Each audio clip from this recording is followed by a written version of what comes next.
President of the United States.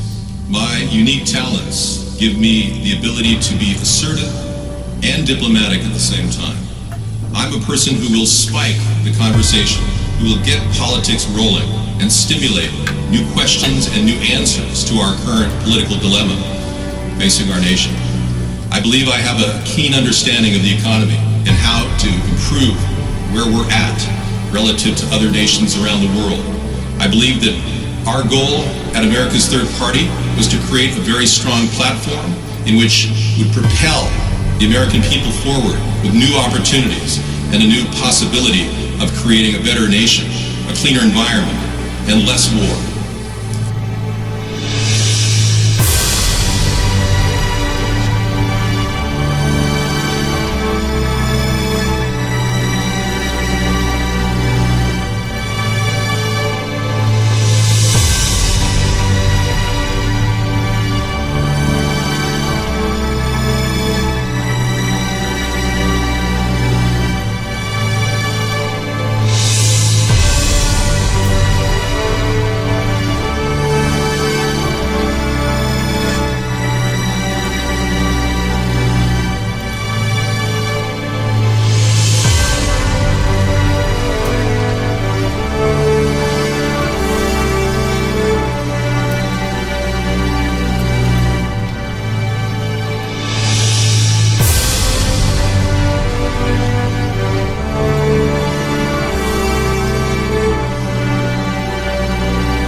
I believe that I am the best person for the job of President of the United States. My unique talents give me the ability to be assertive and diplomatic at the same time.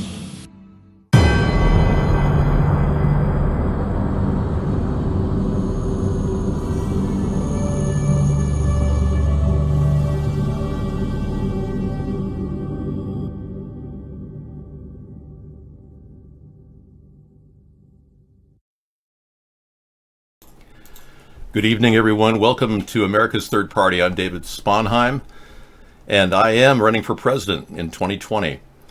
Our nation needs a new vitality, a new energy, and a sense of constancy. We need a predictable president, not someone who tweets left and right like Trump does. And we don't need a person who obstructs like he does left and right. And we're finding out just how many cases of obstruction are currently happening in his administration. Even right now, as the impeachment hearings are just starting, his team of cronies are just reeling with quiet, refusing to talk, not willing to discuss things. They know full well that they could very well go to jail for the kinds of things that they've been doing. Now, our nation is not going to sit back and watch as a president simply pads his pocket, which is what Donald Trump has done. He's violated conflict of interest laws left and right, and he seems to profit. Anytime he goes golfing, we have to fork over a lot of money for Secret Service to pay $600 a night for hotel rooms for his people. Can you imagine?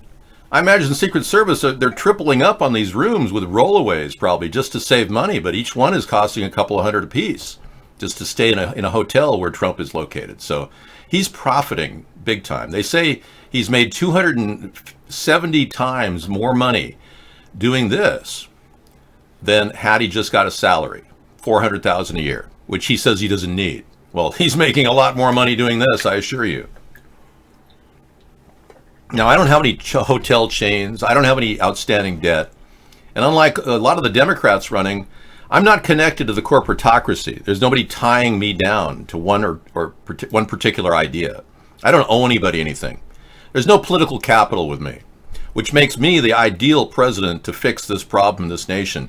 And there's no way we're going to be able to fix it with people with their hands in the cookie jar like Donald Trump has, or like Nancy Pelosi has, or like Beto O'Rourke has. That guy married a woman with $12 billion. He's all about the money.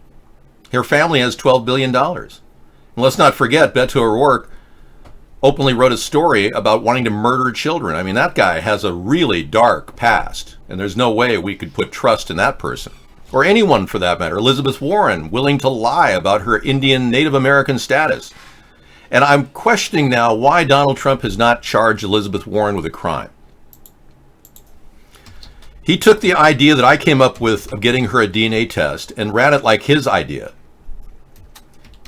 And it was never his idea. He didn't follow up when she did get the DNA test, showing she had less than 1%, half of 1% Native American, which is less than most Indo-Europeans have in their bloodstream. This woman got her entire education paid for free, whereas I couldn't get an education because I'm white and I didn't write, I'm Native American on my affirmative action roll. This woman ostensibly committed perjury way back when and fraud. Now that's fraud when you claim you're something you're not. Now there's no statute of limitations on fraud, which means Donald Trump could easily task the Justice Department to charge her with a felony right now, but he hasn't done that.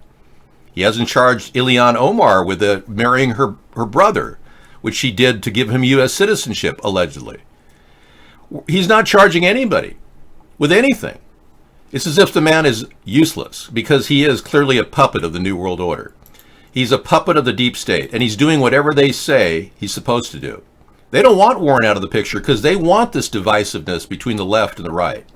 They love that. The concept is to divide the nation, and as long as they've got the Democrats on one side and the Republicans on the other, they can divide the nation. The last thing they want is a centrist presidential candidate like myself who carries the torch for both the left and the right. I don't have a new look. I just have a daily event that I do a show, and I simply, put my hair up, get it out of the shower and comb it, and here I am. Welcome. I don't know, nobody's going to lead the Democrats anywhere. The Democrats don't have a leader. Tulsi Gabbard is the closest they'll ever get to a viable candidate. Biden doesn't have it in him to go the distance against a regular fogger like Donald Trump. Donald Trump has a method of communicating that fogs everyone around him. And Biden can't handle that. He looks and sounds like he's repeating himself constantly, whereas Trump turns it into like a science of just repeating the same thing over and over again. So Trump used that technology, or that way of speaking, I should say, to devastate all the Republican opponents last election. And he'll do the same thing with everybody else in the Republican Party. Believe me, Trump is a very good and powerful speaker. There's no question about his abilities to carry a crowd. We've seen him do that at the WWE events that he puts on. He calls them Republican gatherings. He actually solicits people through the WWE. That's how they come to his conventions. But in any event, he is a very convincing speaker because he lies incessantly. And he doesn't draw from any real truth. He simply tells people what they want to hear. And that's a real problem. It really is. We've got enough of that with Obama. Well, let's be clear. And then now Trump, I'm going to tell you it's all fake news. It's all fake news. No, it's not all fake news. But ironically, the stuff that is fake, like the Mandalay Bay shooting, the Parkland shooting, all these shootings that have no evidence to back up that they even happened, those are fake. We've yet to see the real credible evidence that these shootings actually have occurred. There were no CCTV footage of Nicholas Cruz as he allegedly killed people at Marjorie Stoneman Douglas School. Why is that? There's not one single witness that saw him shoot anyone, yet he's the one they pegged and they labeled as the shooter, and even admitted it in a pre-recorded, recited speech that somebody else wrote, which is clearly very, very indicative of a crisis event that goes live. So nobody in American politics has even discussed this issue about how they're using crisis events to push gun control. Using CGI, like in the New Zealand shooting, there was evidence that the bullets were CGI'd. We showed it to you. I can't show it to you now, because if I did, YouTube would kick the entire show off the internet. They'd ban it. Seriously. YouTube banned one of my videos. And when I announced that Epstein is alive, I knew that I had to post it over at my channel. I knew I had to post it over at my channel at 153news.net. because it would be banned completely at YouTube. And I posted it over there. And normally my videos only get about 3 hits in 2 years, which is weird because I was getting 20,000 hits a week in 2009. And right around that time, they changed everything. But take a look at this. This is the Epstein is Alive video. It's already had 1,143 views in 3 days. Yeah. So clearly the censorship at YouTube is keeping videos from being seen, and lots of people are seeing that video over there at 153news.net. So it's an indication that YouTube is messing with everybody who speaks the truth. And I carry the torch for people who are conservative as well, who are getting their message. They're concerned about Strzok and the FBI and Hillary. They're getting kicked off YouTube. And because we have people who are promoting themselves constantly in the show, we're not going to give you that promotion. Sorry. I don't have to see Hannity to know that he has nothing new out of his mouth. It's the same old coming out of his mouth. And again, labeling and blaming the Democrats is what the Republicans do. Labeling and naming the Republicans is what the Democrats do. So I expect the same thing out of Fox and CNN every night. It's the same old thing, back and forth. We're not going anywhere.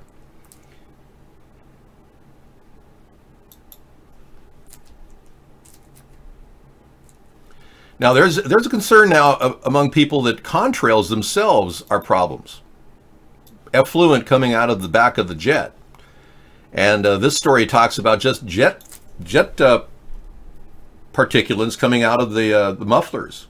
A new scientific model will make you think about the airplane exhaust in a new way. Okay.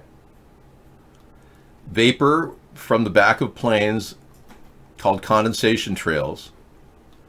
The thing is, these planes that are actually doing this type of thing are not necessarily condensation trails. We have more than enough evidence that there's actual chemicals coming out of the back end. They've been doing this since the 1940s. They've been spraying off of planes. They've been doing this. This is a drop of chemicals. This is not condensation. So there's a confusion that somehow condensation is chemtrail activity. It's not. Chemtrail activity is look at how it's going off and on right there. See that? You can see it being turned on just like an on-off switch. It just doesn't happen when they accelerate. North American bird population dropped by 3 billion in 50 years, according to a study. All right.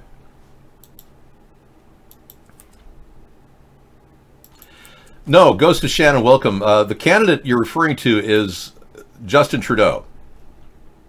And Justin Trudeau is now receiving a tremendous amount of flack for about 2 or 3 blackface events that he did in his life. Now, here's a man who obviously came from a famous family and got elected in Canada because of his famous family. He's now being grilled for his blackface activity. He has every right, in my opinion, doing an Arabian Night in blackface. He didn't do anything wrong, and I'm kind of sorry that he apologized. It's not racist. It's simply free speech. And the Democrats want to use political correctness as a guideline as to what's right and wrong in this world. There is no constitutional validity behind the word political correctness. There's no Bill of Rights saying we have to be politically correct. It's just a perversion that the Democrats have got involved in ever since they didn't want to sign the Civil Rights Act. And they're so full of white guilt that they just continually call everybody a racist. Because they themselves were racist when they wouldn't sign the Civil Rights Act into law. It was the Republican Party signed the Civil Rights Act into law in 1965. So the Democrats were left holding the bag, and now they're really concerned. Now, blackface actually encouraged the African Americans who are out there right now, rappers and hip hop artists, to do what they're doing. Without that era of 40 years of blackface vaudevillian entertainers, we would never even have black entertainers today like we do. They paved the way for black entertainment. And many of them went on to become entertainment moguls in their own careers. And later, of course, died, and here we are today. Okay, a whistleblower. The complaint sets off a battle involving Trump. This is a big story, and it's getting bigger. It's like self-inflating. The complaint from a member of the intelligence community remained opaque, but involved at least one of the president's communications with a foreign leader. We don't even know what the complaint was. Yeah, so a potentially explosive complaint by a whistleblower in the intelligence community is said to involve President Trump. Now, when a whistleblower occurs, and especially in the intelligence community, that means that they didn't even feel confident telling the president that he's doing something wrong. They thought they'd lose their job. This is the only mechanism we have to stop this president from unbelievably wrong things, like promising world leaders things. Who knows? Maybe he promised Saudi Arabia nuclear weapons. You know, there's word that that may be happening right now under our nose. That could be the reason why the whistleblower said something. Because that has to be cleared through Congress. You can't just sell Saudi Arabia nuclear weapons. Anyway, this is ongoing, and apparently Donald Trump is allowing his staff to stonewall everybody who asks questions about it, which is illegal. Now, this woman, literally, this young girl, Greta Thunberg, took her boat, a sailboat, and crossed the ocean just to speak in front of this audience. Let's listen to what she had to say. Because I don't want you to listen to me. I want you to listen to the scientists. And I want you to unite behind the science. And then I want you to take real action. Thank you. Great. I don't see a reason to not listen to the science. It's just such a thing that we should be taking for granted, that we listen to the current best available united science. It's just something that everyone should do. This is not political opinions, political views or my opinions. This is the science. So, yeah. You know, I was very idealistic when I was her age, and I believed that science was absolutely absolute. It was the immutable truth. That science couldn't come in various shades of color. That we could perform a test, an experiment exactly the same every time and therefore prove something, or it just wouldn't be true. And unfortunately, that is a scientific empiricist philosophy, which is not rooted in science. There is some prejudice involved, like the climatologists that supported ClimateGate, that falsified information to push their belief. And unfortunately, there is a large varying of opinion when it comes to the interpretation of data. And in no way do I consider science the final answer on anything. We have to develop a political will behind fixing the environment. There's no way a Republican can stand there and say that there's nothing wrong with our environment. I can show you example after example of Superfund cleanup sites in this country that are still waiting for cleanup, and people dying as a result of that. Yet Republicans want to live in this belief that there's no such thing as climate change. And that word has morphed into climate change from greenhouse gas pollution and all that. And some people argue the greenhouse gases have actually declined and that the ozone's sealing up. Well, in reality, what's happening is we are being sprayed on daily. Our whole world is being dusted. And the people that are doing that are somehow, in their mind, making an effort to fix the problems of the past. Well, it's illogical to follow this same pathway. Scientifically speaking, and she's right about that, scientifically speaking, we can't keep putting pollution in the air and expecting the planet to correct. And if we dump chemicals in the air, like chemtrails, and which she didn't even mention, by the way, we're just going to have a massive slew of heavy metals in the atmosphere. And consequently, we're seeing changes in our magnetosphere as we speak. A rapid decay of the magnetic north. We're moving much more rapidly now. The changes are occurring with the magnetic north at an exponential rate, which indicates magnetic particles in the atmosphere affecting it, as well as what's going on in the magnetosphere itself, the magma, and what's happening within our planet. And all of that could be interrelated. Okay, we've got a couple things going on. We got contaminants. Can you get cancer from tap water? Yeah, so a new study says that even safe drinking water poses a risk. Now, there's no way the Water Quality Association can justify their belief that it's safe to drink tap water. They found 22 carcinogens commonly found in tap water. Yeah, nice, huh? Could measurably increase the risk of cancer over a span of a lifetime. Thanks, Water Quality Association. They give it a clean bill of health, and then we find this out. The vast majority of community water systems meet legal standards, yet the latest research shows that contaminants present in the water at those concentrations, perfectly legal, are carcinogenic. Thanks for that link.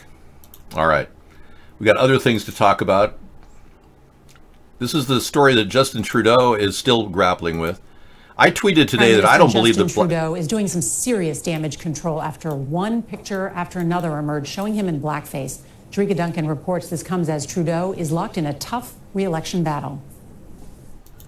This is something that obviously I deeply regret and I never should have done. See, I would not take that position. He did it 3 times. You know, he has to own it if he really wants to walk away from this. He can't just apologize, acting like he was a racist. He's admitting he was a racist. In no way does blackface imply you're racist. It implies you're making a free speech statement, is what it implies. In my case, my blackface routine was simply because I was censored and that Barack Obama was completely owned and controlled by large corporations. And I needed to get that message out by impersonating him, and I couldn't do it in whiteface. So it's ironic that this man is taking that pathway of admitting guilt. There's nothing guilty about it. There's nothing wrong with a person who does whiteface. Yeah. Geisha girls do whiteface, right? Do they call geisha girls racists? I don't think so. So there's a big, huge divide now, and we cannot let the Democrats and liberals who push political correctness dictate what we do in a free and open society. We have free speech, which trumps any of their attempts to say otherwise. So because there's no constitutional backing behind political correctness, Trudeau, in the United States, there's no standard, but in Trudeau's case, in Canada, there is a law that says you can't play blackface videos. So there you have it. But in no way should it be a standard by which you judge a person based on their actions. Now, if Trudeau had gone and called a person the N-word, that would be a major case of racism. He never did that. And I doubt seriously if he's even capable of racism. And I think Trudeau should have a lighter review by the Court of Public Opinion. I think the Court of Public Opinion has got to mold itself around free speech as opposed to political correctness. Because if we start telling people they can't speak out, we'll never get anything solved in this world. Well, you got kicked out of a transvestite convention because you didn't like John. Okay. Is that, yeah, okay, whatever. No, but that woman I dated, she wasn't my girlfriend. I dated a Jamaican American. She wasn't my girlfriend, but she was not a person who wore those types of hairdos. Yes. I've never had a racist bone in my body. That's when people accuse me of being a racist. I'm like, what? If anything, I'm a victim of racism, ironically. And I can tell you more about that, but I don't want to paint a picture where, I'm somehow resentful. I don't look at every black person and say, oh yeah, that guy is going to, hate me. I get a lot of really bad looks from people who somehow think that white people by nature are entitled. Now, here's an example of a guy who's, clearly you don't know what he is. There you go.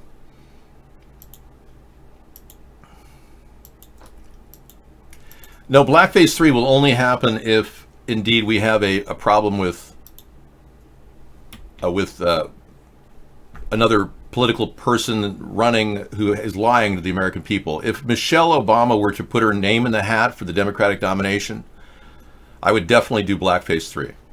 Because she's lying about even her gender. She's clearly a dude. And I don't even need to go into detail about that, other than to show you a picture of Michelle Obama, dancing. And you can clearly see she's packing a penis. I know that sounds pretty outrageous, but let's not kid ourselves. Let's just go right into it right now.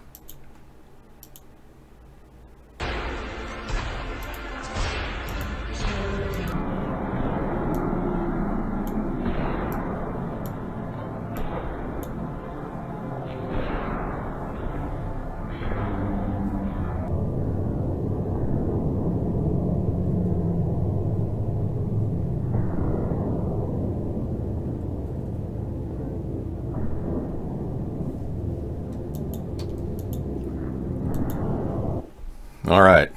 Needless to say, that's definitely a penis and a testicle floating around in her jumpsuit there. Colt suspends production of the AR-15 for the civilian market. Is this Colt trying to appeal to the liberals that want to get rid of AR-15s? These things have the biting power of a .22 rifle, yet they're called this dangerous assault weapon. It's a shame that a company has to suspend the production of something that, could very well, be a big seller for them. But oh well, whatever they have to do. If it's good for the news for the AK-47, then it's good news for a lot of the other guns as well. You're not going to be able to legislate gun control in this country. You're going to see a complete backlash of people buying guns if you initiate gun control. The statements and remarks that Beto O'Rourke made the other day were absurd. AR-15s aren't dangerous weapons. They're seen by Democrats as dangerous assault weapons. They're not. Technically, they're for target practice. But it's ironic that Beto makes those statements when he himself took a car that was extremely dangerous, got rip-roaring drunk, .134 alcohol level, and drove into a truck, crashed into a truck, and then went into oncoming traffic and nearly killed a bunch of people, and then tried to run away from the scene of the crime. That's Beto O'Rourke. Now he claims that these dangerous weapons need to be all pulled from the country. There's no way that's going to happen, and it's not going to happen under my watch. I assure you, we will have your rights to bear arms protected, and I'm not going to be like Trump and be slippery, slidey, flip-floppy, and talk about red flag laws. Those are ridiculous. I used to think we needed to verify, but I don't want verification anymore either, because I see this as a slippery slope. The more they try to take away the weapons in this country, the more likely our country is defenseless. And we're defenseless against oncoming problems and threats like illegal immigrants coming into our nation.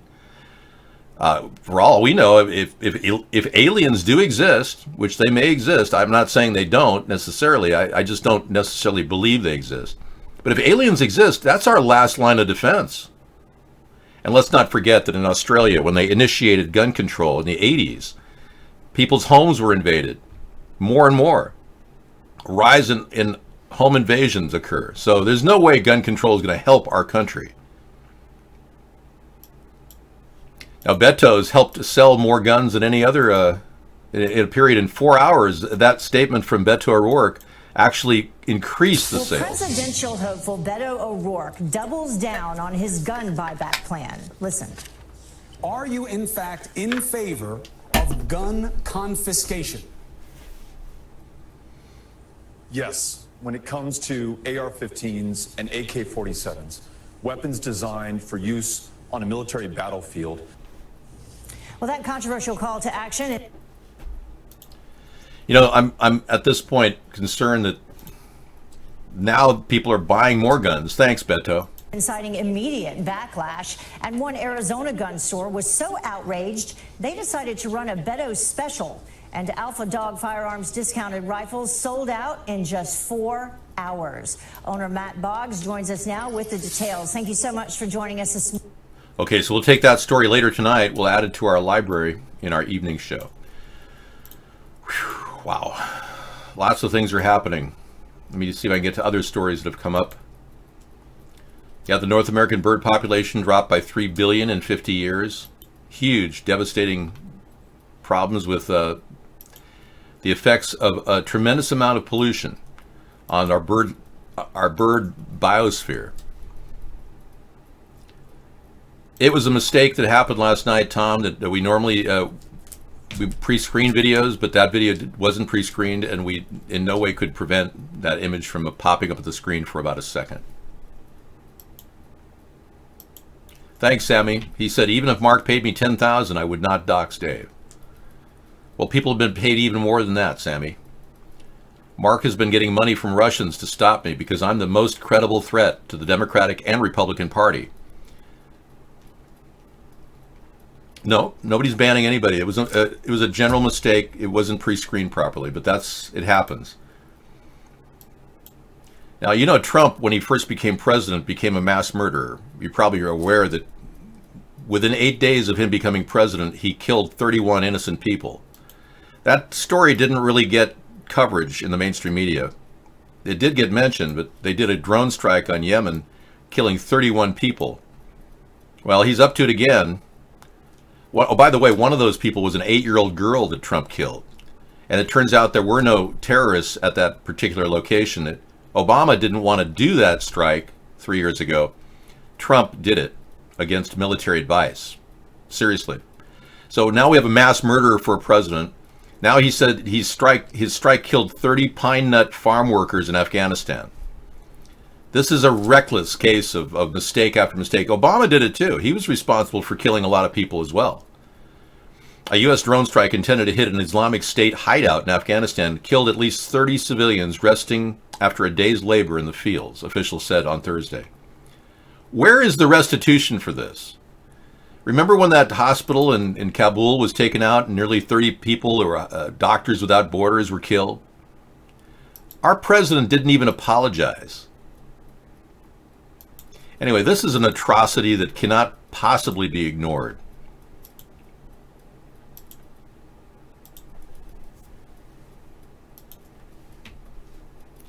Sure, let's unban, yeah, I'll unban him. Yeah, in deference to New York EMT, I certainly want to, make sure he can at least come back in, okay? I was a bit harsh on him, so we'll get him back in. Thank you. Yeah, I didn't find it funny. It was just one of those videos that had, someone on 153 News had thought it was ridiculous that YouTube would allow a man to masturbate on the screen. And it's true. The guy pulled it right off YouTube. They allow men to masturbate on the screen. He said, why are they banning my channel? Instead, they're letting that channel continue on. So he had a good point, but he didn't need to show the man masturbating on the screen. Yeah. But he made a valid point. It's just the shock value was too much for our show. Had he blurred it and done it with a blur over it, it might have been better. But who's going to be a hypocrite and say they've never seen that in their entire life? I'm not going to be a hypocrite to say that I've never seen anything like that, because we've all seen ourselves.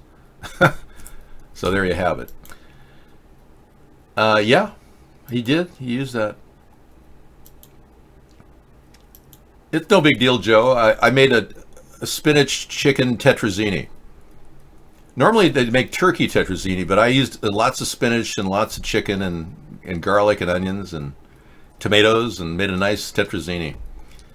Good spices, and I got that spice gift from Meow TV. It turned out bacon cheese was my flavor today. He sent me 5 different containers of bacon-related spice, which is very interesting. We're going to see how that tastes. YouTube is the function of the government. The government runs Google through a company called In-Q-Tel, which purchased most of the big Google stock initially. Our government pretty much operates the social networks. They want you to believe that Larry Page and Sergey are running the company, but they're not.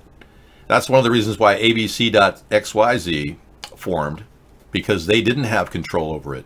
And people like Eric Schmidt, the former CEO of Google, is now working for the Department of Defense. Trump hired him. Go figure. Yeah, cooked spinach is really full of vegetable ingredients, vitamins that really help you. And they add the greenery to the dish that I would normally not get with a chicken or turkey tetrazzini. Yeah. So we've got some technology to report tonight. Let's take a look at the technology scene. Beat the cops. Shove the phone up your butt. Okay, let's take a look at this. The smallest cell phone on Earth. The phone up your butt? Well, now you can. The tiniest phone that ever was is being sold by a company called Gravitas Limited for $26.99 British pounds, or $33.51. I feel like I really should be saying this. With prices so low, this phone should be illegal. I didn't expect that. Yeah.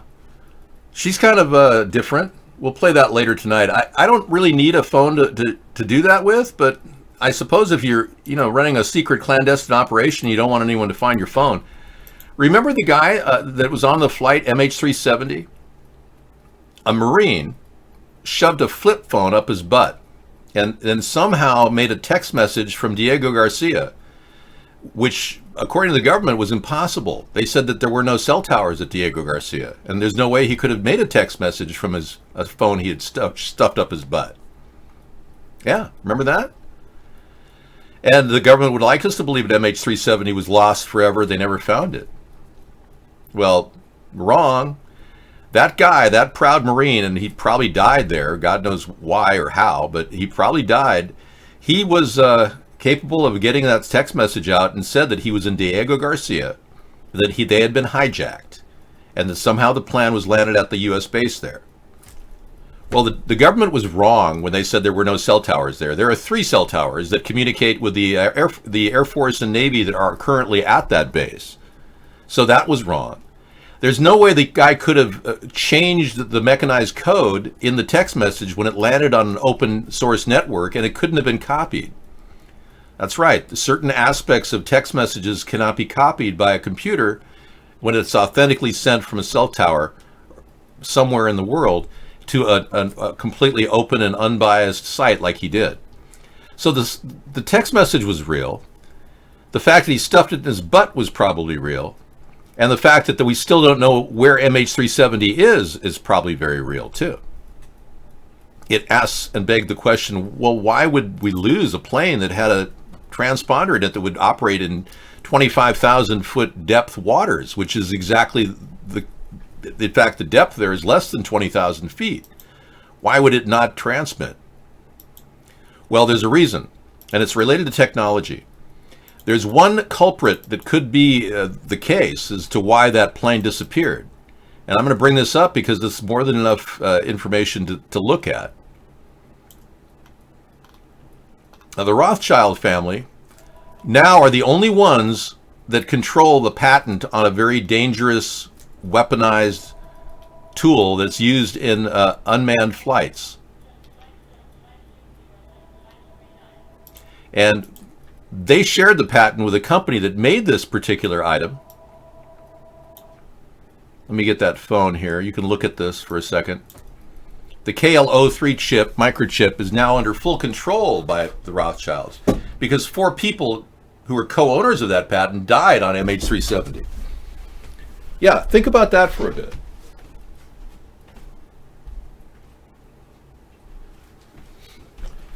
This chip, which is used in making instantaneous decisions by unmanned aerial vehicles, has a potential for being used for nefarious purposes. And I'm thinking that, thank you, I'm thinking that this chip could veritably be used by the Rothschilds, who are now the owners through the Carlyle Group, to create extremely dangerous weaponized drones. Now that's the biggest concern we could possibly have, and it would explain the motive for getting rid of MH370 and the 4 people on it. Were the Rothschilds guilty of that? I don't know. But I'm alleging that it could be true. And anything like that will never be investigated by our 2-party system. They are in the back pocket of the Rothschilds. They are completely owned by the Rothschilds. In fact, the Rothschilds own the Federal Reserve Bank. There's no way we're going to launch a political alternative to the 2-party system and get their help.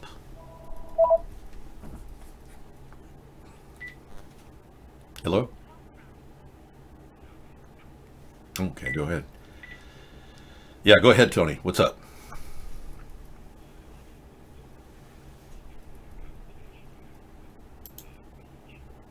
The Rothschild.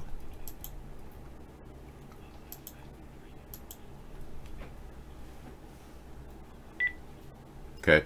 I was perceived by my reputation when I moved into this community.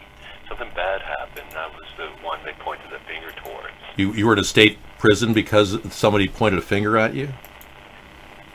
Yeah. Someone pointed a big tattletale. I was a school teacher at a school. One of my students I gave a bad grade to then turned around and falsely accused me of something. Okay. Because I have this history of mine, they assumed I had to have done it. Huh, wow. So you feel like you're falsely imprisoned? Are you in jail right now, or did you get out? No, I was released. I've been there for a number of years. Wow. I moved to this small, close-knit community. I was a teacher when the school. In case you haven't noticed, I'm a homosexual. You're a homosexual, yes. Okay, yeah. All right. They didn't like the fact that you were a homosexual teaching at a school. Okay. Yeah. And you can't find work now because of it in your chosen profession? Is that what you're saying? Yeah.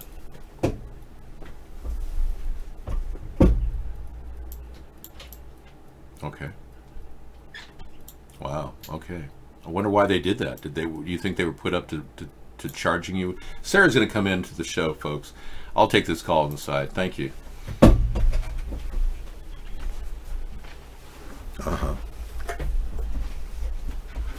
Zuckerberg meets with Trump and Republican senators at the White House on Thursday. His personal outreach amid mounting scrutiny from Washington.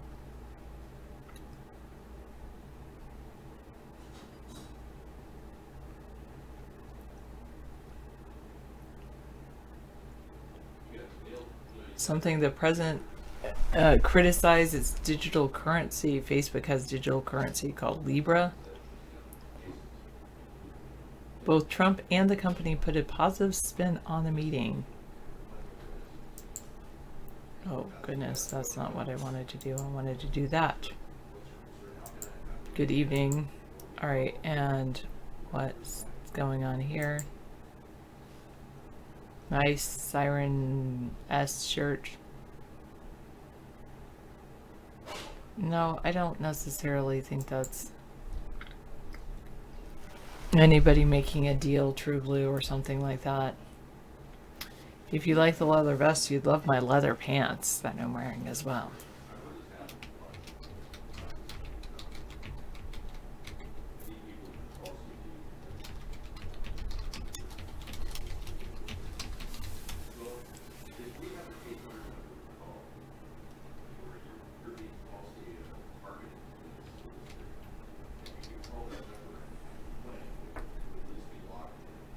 Go live.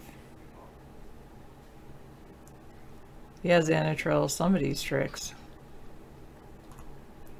What do I have for lunches at work? What do we feed this? What do they have available for purchase, or what do I actually eat?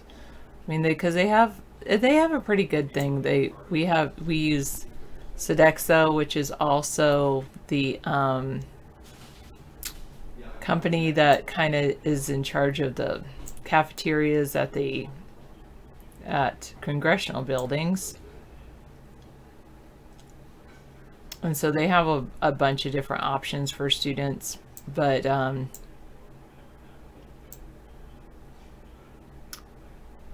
usually pack a lunch, and so today, for instance, I packed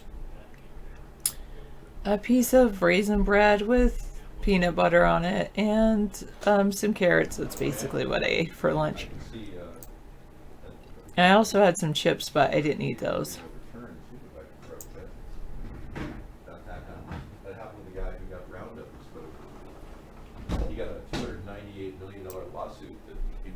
Got $60 million. There's a patent regarding system for optimizing number dies produced on wafer.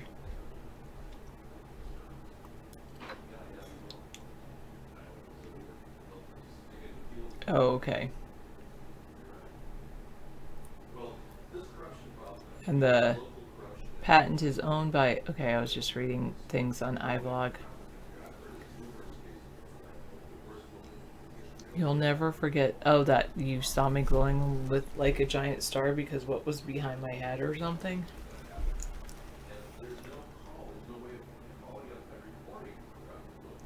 Well, not secretly. I'm just socking money away, but I'm not socking anything. I'm not doing anything secretive about it, but I am saving as much money as I can. I try to save money. No, David did not get $60 million in a lawsuit. David and I, neither of us have ever seen anywhere close to $1 million. We've got corruption repeating over and over again. leads with corruption. You might be right, Vinny. Or a gaming commission, there isn't. They're only state, and they pretty much can be bought off. Yes, we do have jets that fly over our school. Cover corruption in the casinos in our country, other than state-operated crony. You know, go in there and say, yeah, you check out, even though the machines are rigged. Well, I could save some silver and gold too. So there's a lack of oversight. The federal government doesn't I'm not going to mute Misanthropy. I don't really know, Xenu. It's all I can tell you is it's more valuable to us if we stay and live in it than if we sell it. Xenu. I mean, yeah, I would rather stay and live in this place than try to sell it and then try to find another place to live in.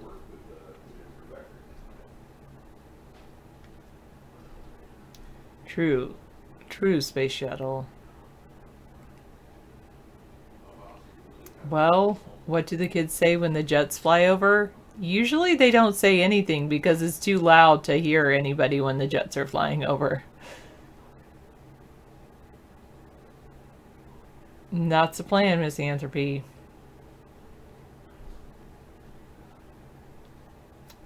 Sure, Zenetrell.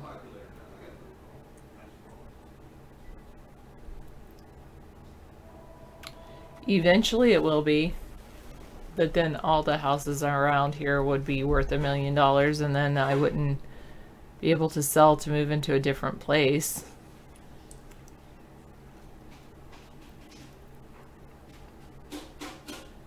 The snowbirds flew over your place today. Like the Canadian geese. We've heard a lot of Canadian geese. I've heard quite a few Canadian geese here recently. Sure, Sammy.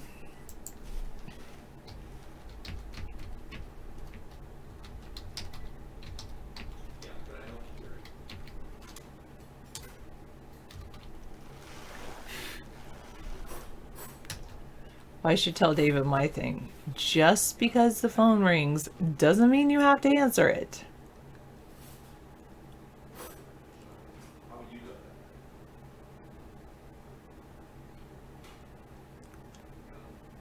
Well, he took the call in another room because he knows I don't answer the phone. I don't like to. You came up with a plan last night to fix the immigration problem and global warming.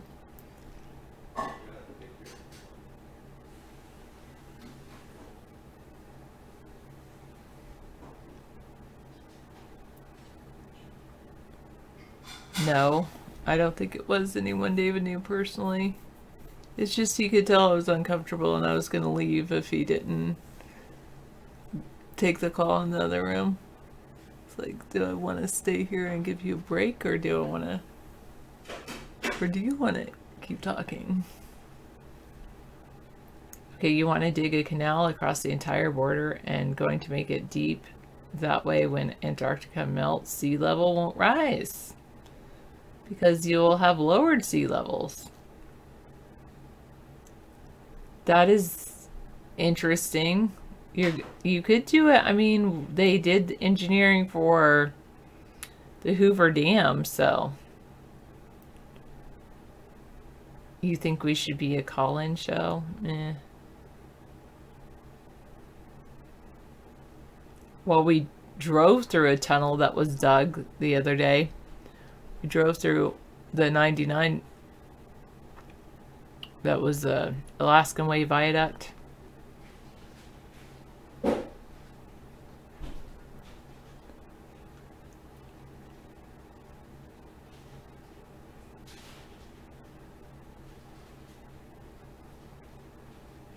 Oh, you just solved all the problems. Isn't it nice to solve all the problems in the garden of your mind? It's one thing to solve all the problems in the garden of your mind. It's quite another to actually go and dig a ditch.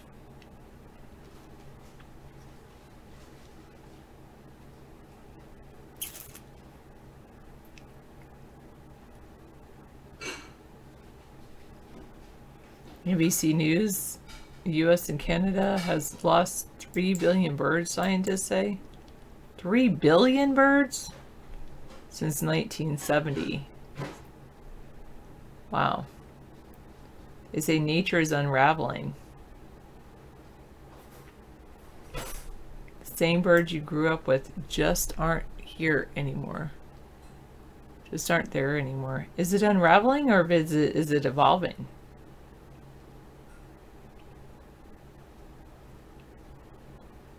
Well, I think nobody wants to do the hard work that you're implying, Misanthropy. We have a link for us tonight, which everyone will want. Edward Snowden's full interview with France 24. Not everyone will want it. David probably is one that wouldn't want it, but thanks anyway.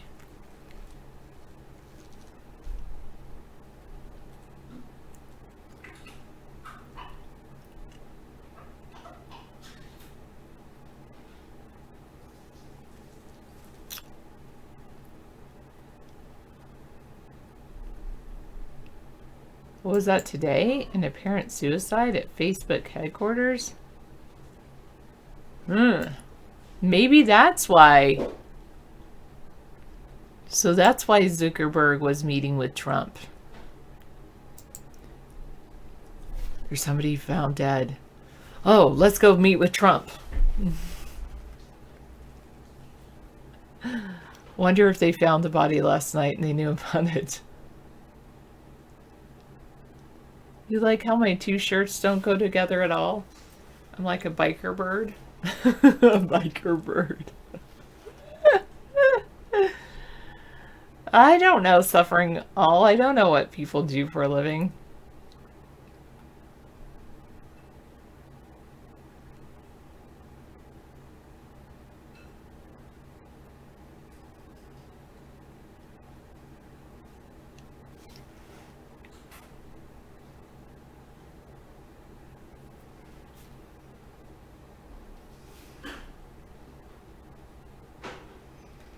I'm a bird because of like these he thinks is like feathers.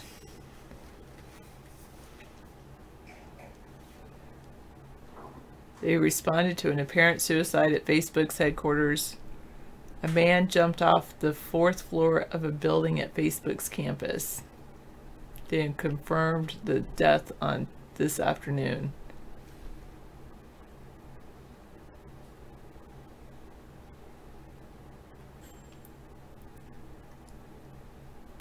Well, you know, Zuckerberg was meeting with Trump at the time, so, and Republicans, so,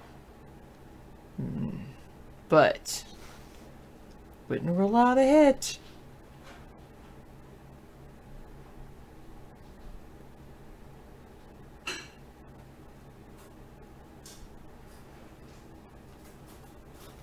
At 8, wait, what? You're giving us... Dive into this $11.8 million Mansay in Kansas. Lake Quivira, Kansas is a network of scuba diving tunnels carved more than 30 feet deep into the mountain. That's the engineers you need to get.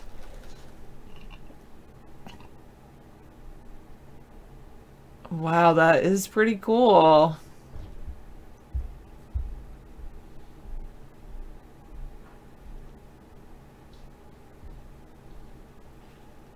The main residence and guest house were originally built in 1993 by Dennis Langley. He worked in natural gas business and he was a scuba enthusiast. He added a series of water-filled tunnels that extended below the house into the mountain and around the property, accessed by a series of pop-up holes and grottos so divers could enter and exit at various points. I'm not a scuba diver, but even that house sounds cool to me. Wow.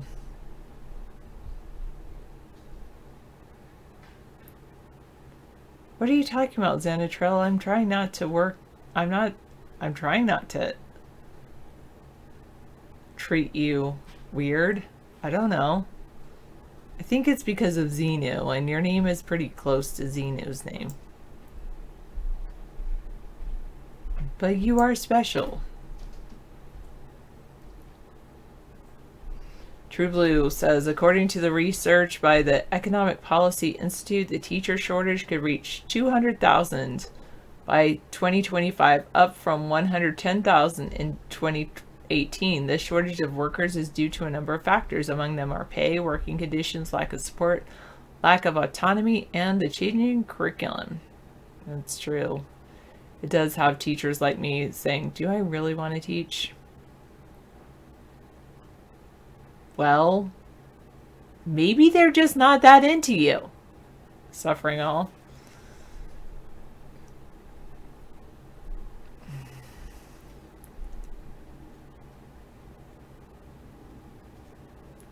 Actually, I don't know, because I don't know how Tinder works. Sorry, I've never used it.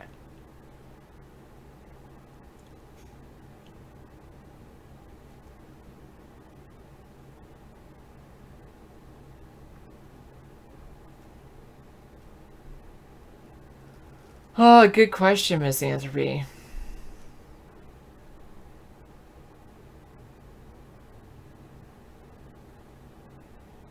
Well, maybe they're just busy. I don't know. So, True Blue, I have one answer for you with that article. WGU. They'll get all those teachers sorted.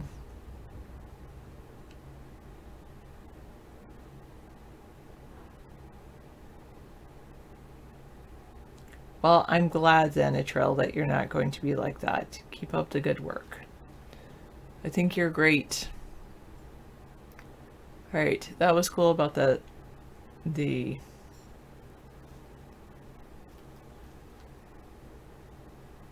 No, I don't know why they swipe right and you have all those matches. I really don't know. I don't know. You'll have to ask Tinder how that... I've never used that app. I've been in such a good committed relationship, long-term committed relationship, that I haven't had to use those apps. There is a book I was listening to about modern day romance by Aziz something. I'm glad I'm not having to date in the modern age.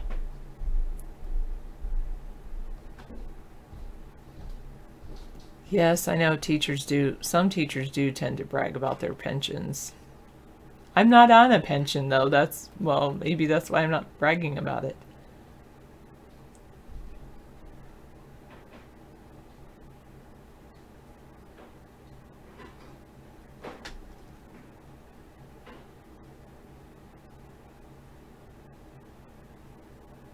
Trump sues Manhattan DA Cyrus Vance, who subpoenaed him.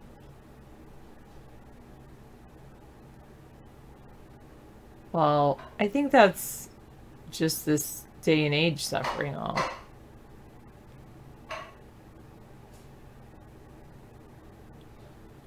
He says he never struggles with deep emotional attachments. Thanks for speaking your truth.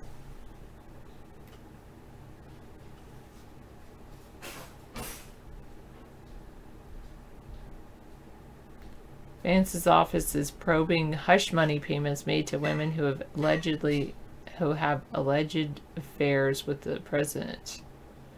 And the Trump's legal team sues in response to the subpoenas for his tax returns.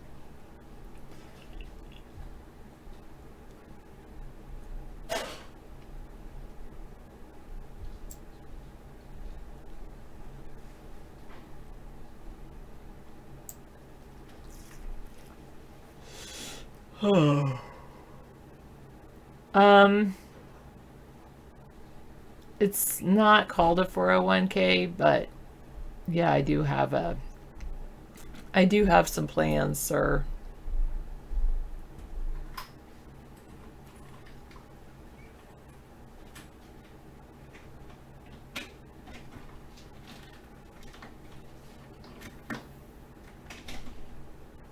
I sleep okay.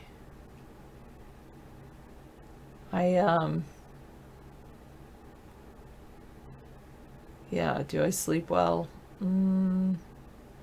Relatively. Sometimes I stay up later than I want, but especially now that I'm back, now that school is back in session, getting up at like 6:30, sometimes sitting the snooze for until about 6:45. But do I wake up refreshed? Not always. I think to myself, oh, I should go to bed early, but then I have other things. I'm like, I have to get these things done before tomorrow. Yes, I do. Sometimes get physicals.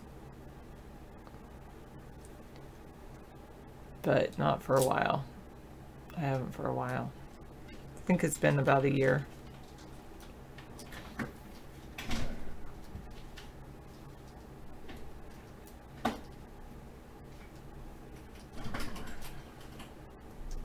Tracking, why are you saying things about people? I'm gonna purge you, buddy. I don't like what you were saying. This is you on Tinder, or at least a photo you post on Tinder. Your eyes are too intense. That's why they're not responding to you. You're like, it's like you're scared or something. And that, like, at first they might say, oh, he's a nice looking guy. Sure, swipe right. But then they're like, wait, he actually wants to talk to me? What is he going to talk about?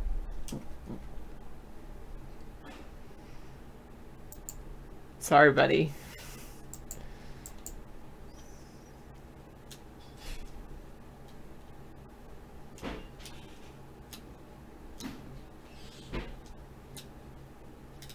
Nice, Daryl. You're overweight, lost weight, now you feel great. Overweight, lost weight, now you feel great. I don't think they do like that, Jim. I think they like, it's just smile.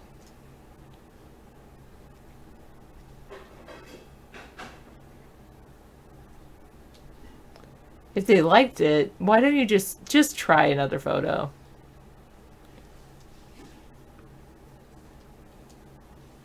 I don't even think he is, Zenitrell. Why are you why are you still talking to him? Drag King is not worth talking to. Sorry, Drag King, but you know it's true. You know you like to push people's buttons, and you know that the only way that people get away with is by by ignoring you. That's the only way that works for you to like finally give up on them. I mean, you'll keep pushing Zenitrell's buttons for like 2 or 3 days to try to get her to respond if she chooses to ignore you. But if she eventually chooses to ignore you, you'll just ignore her too.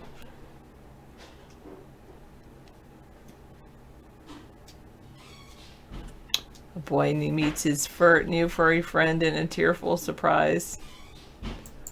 I know, but I don't think she was intentionally trolling you. I think she was just being herself.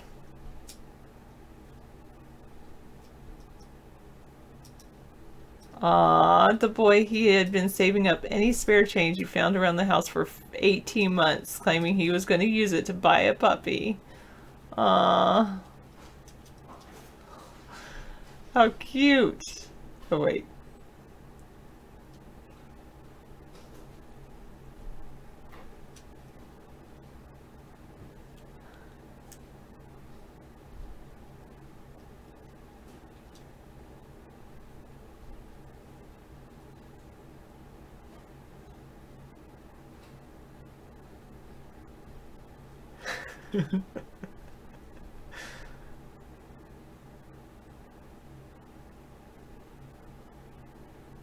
Cute.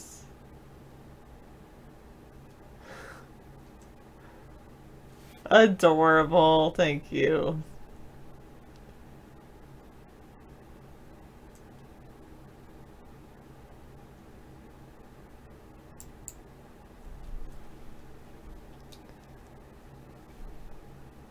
Space Shuttle, how did you change the color of your name? Anyway. David is serious.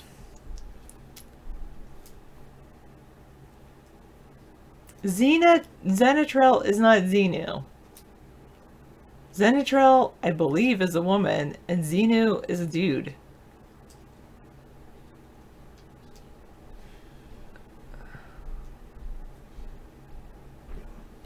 So Meow TV sent me a bunch of these things. Oh, cool. So we've got the flavorings, bacon seasonings and things. Nice. Delicio, they're called. Delicio bacon. Trying to check the salt content on it. I think that was my my graduation gift. Yeah, it seems like a graduation gift to you. Yeah, you love bacon. 70 milligrams in 1 gram, and there's like 85 grams here. So there's a lot of salt. There's like 6,000 milligrams of salt in this whole thing. Wow. So I guess using it for taste is really good. I like it. Don't worry, be happy, I'll be happy. But I would use it, more sparingly than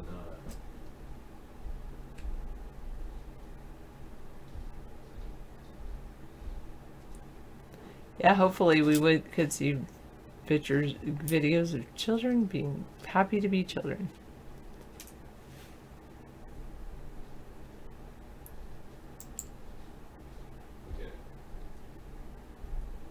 You know what? That is a better picture.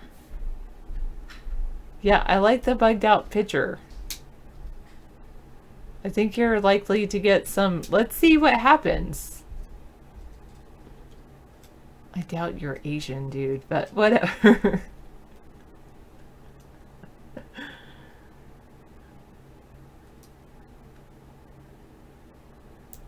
I like it. I like it a lot better. Suffering for all. Let's see. Let me know tomorrow if you get any swipes or interactions.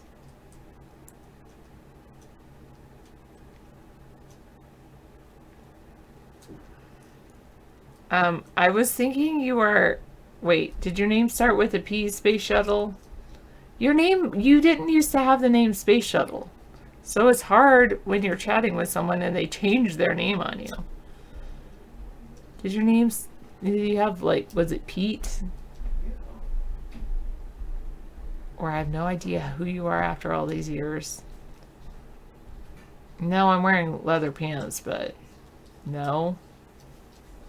Are you going to... I don't remember Space Shuttle, do I? Should I remember Space Shuttle?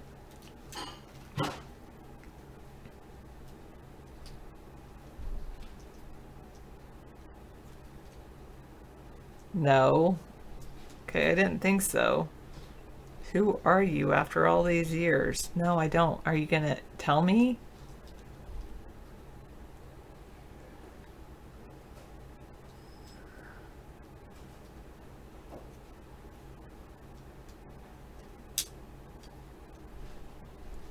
Okay.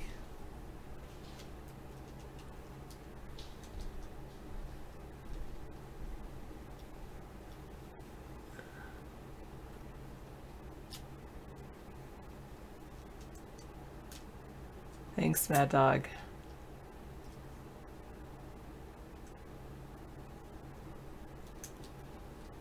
Who are you talking about? You can't avoid bans in a year unless you're silent or brown nosing.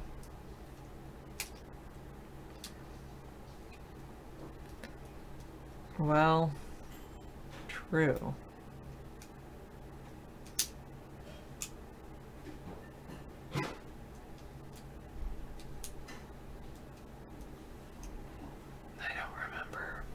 I feel badly because I don't remember.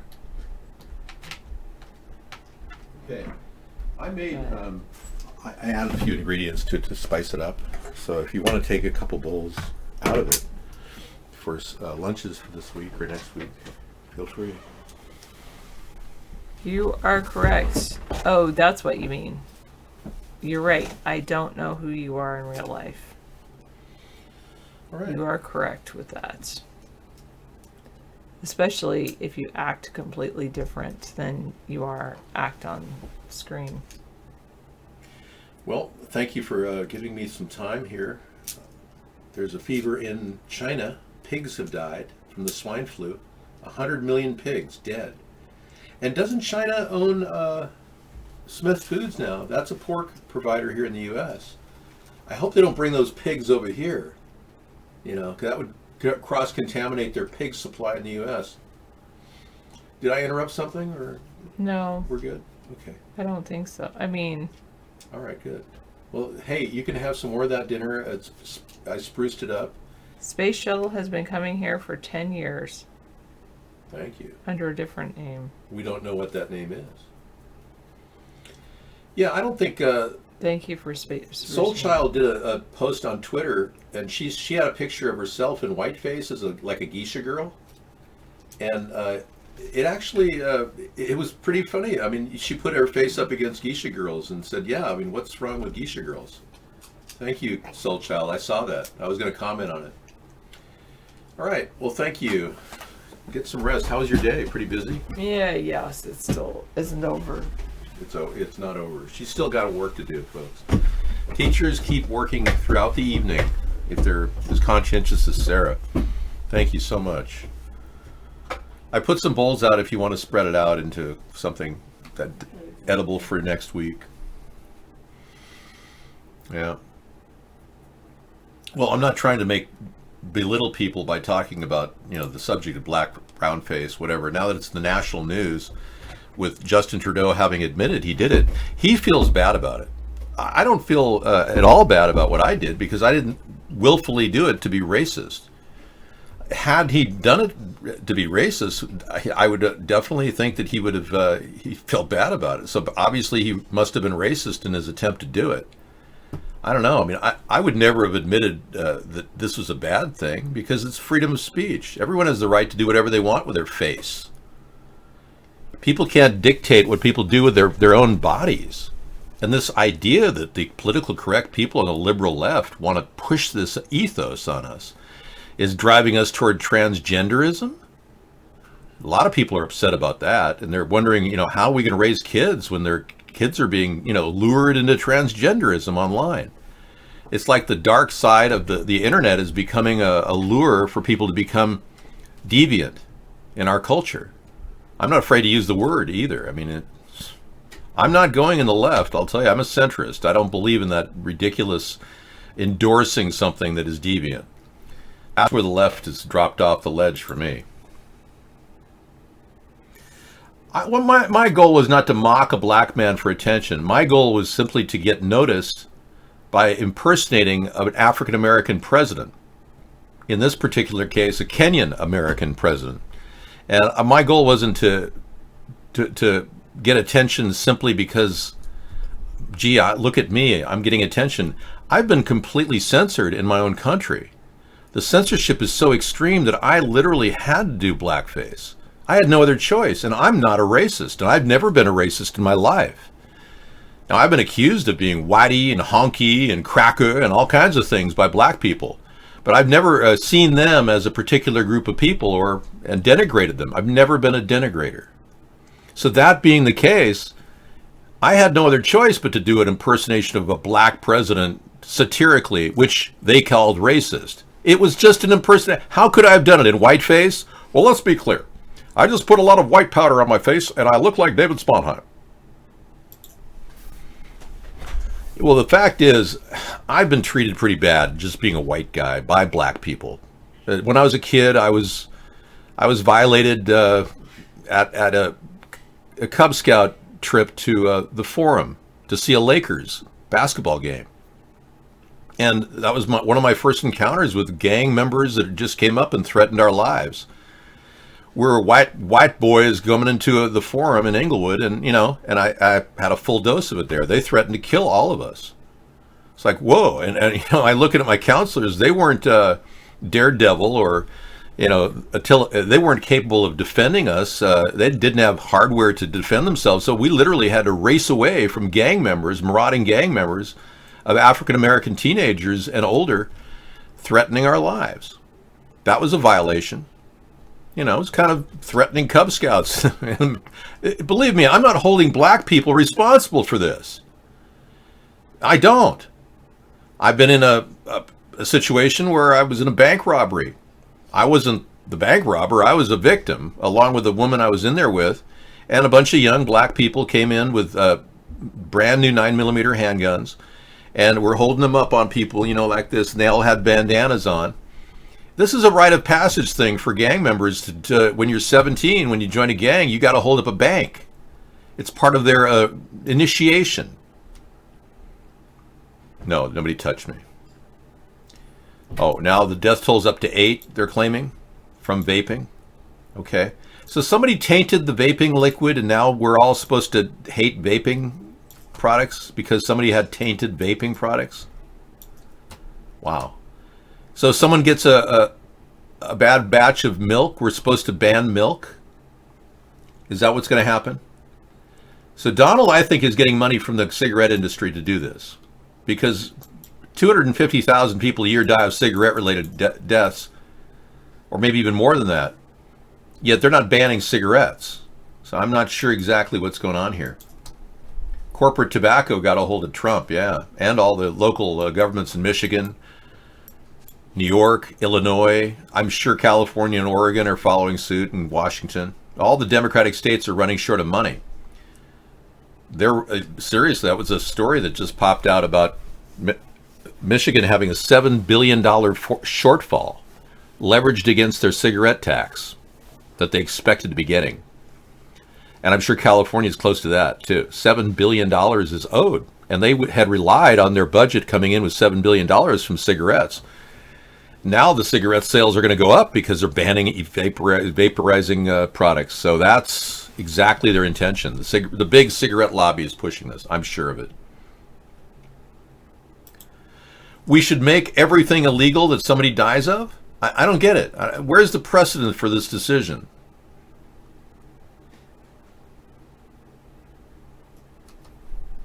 Well, I can tell you, I would only do blackface if I had to. You know, say Michelle Obama were to run, and she were to go out there, and being she's already lied about her gender, she's clearly a transgender. I mean, obviously. If she were to run for office, I would have no other option but to impersonate, I'd have to do a full transgender impersonation of Michelle Obama in order to make fun of her. And I wouldn't hesitate, because that's the only form of communication that gets people to notice sarcasm, satire. Otherwise, we're going to look at Barack Obama as like a legitimate guy. He didn't help black people. In fact, I would spend far more time with the Black Caucus than Trump or Obama ever did. No, I don't think blackface is appropriate at this point, in this juncture. We've got a president who's, let's not take our mind off of this guy, who's an orange face. He's got some issues that are shocking.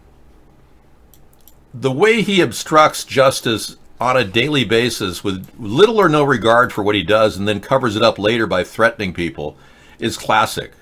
So we've got the orange face here to do. I'll just be an orange face for the holiday. Well, I did my spray on tan today. I hope I look good. But, yeah, a little bit of orange would be good. Nice. Okay. Well, let's be clear. You know, I had a Trump wig. You could buy them for $12. It never looks right. And it just feels like really cheap silicone on your head. And I'd rather not go buy. I even have the Trump wig somewhere. It's not like I want to do anything for Halloween other than dress as I think a vampire. I don't know. Would you? I have natural historic. I mean, my family came from Transylvania on one side of my family, so I don't know. Trump whistleblower complaint involves Ukraine. Okay. Now we finally got the country of origin of the Trump whistleblower complaint, which Trump doesn't want anyone to see a whistleblower complaint. That's kind of obvious that Trump is avoiding anyone to see what he said to Ukraine. But we know now it was something to do with Ukraine. He was promising them something. President Trump's conversation with a foreign leader is a part of the whistleblower complaint that prompted a standoff between Congress and the intelligence community, two former U.S. officials told the Washington Post. An official in the U.S. intelligence community filed a formal whistleblower complaint after the president's conversation with the foreign leader involved a promise, the Washington Post reported. The former official also told the Post the conversation took place over the phone. It is unknown which foreign leader the president was communicating with. Yeah, I wouldn't doubt he was promising Putin something. Yeah. Yeah, of course, Putin, we'll do everything we can to help you, assist you in taking over Ukraine. Poroshenko has been very, very bad. We would much rather have Artemenko. You're right. Thank you so much, Mr. Putin. You know, you got to wonder, was he promising something to Putin in front of our national security advisor? Did Dan Coates fill this out? We don't know who it is, who the whistleblower is.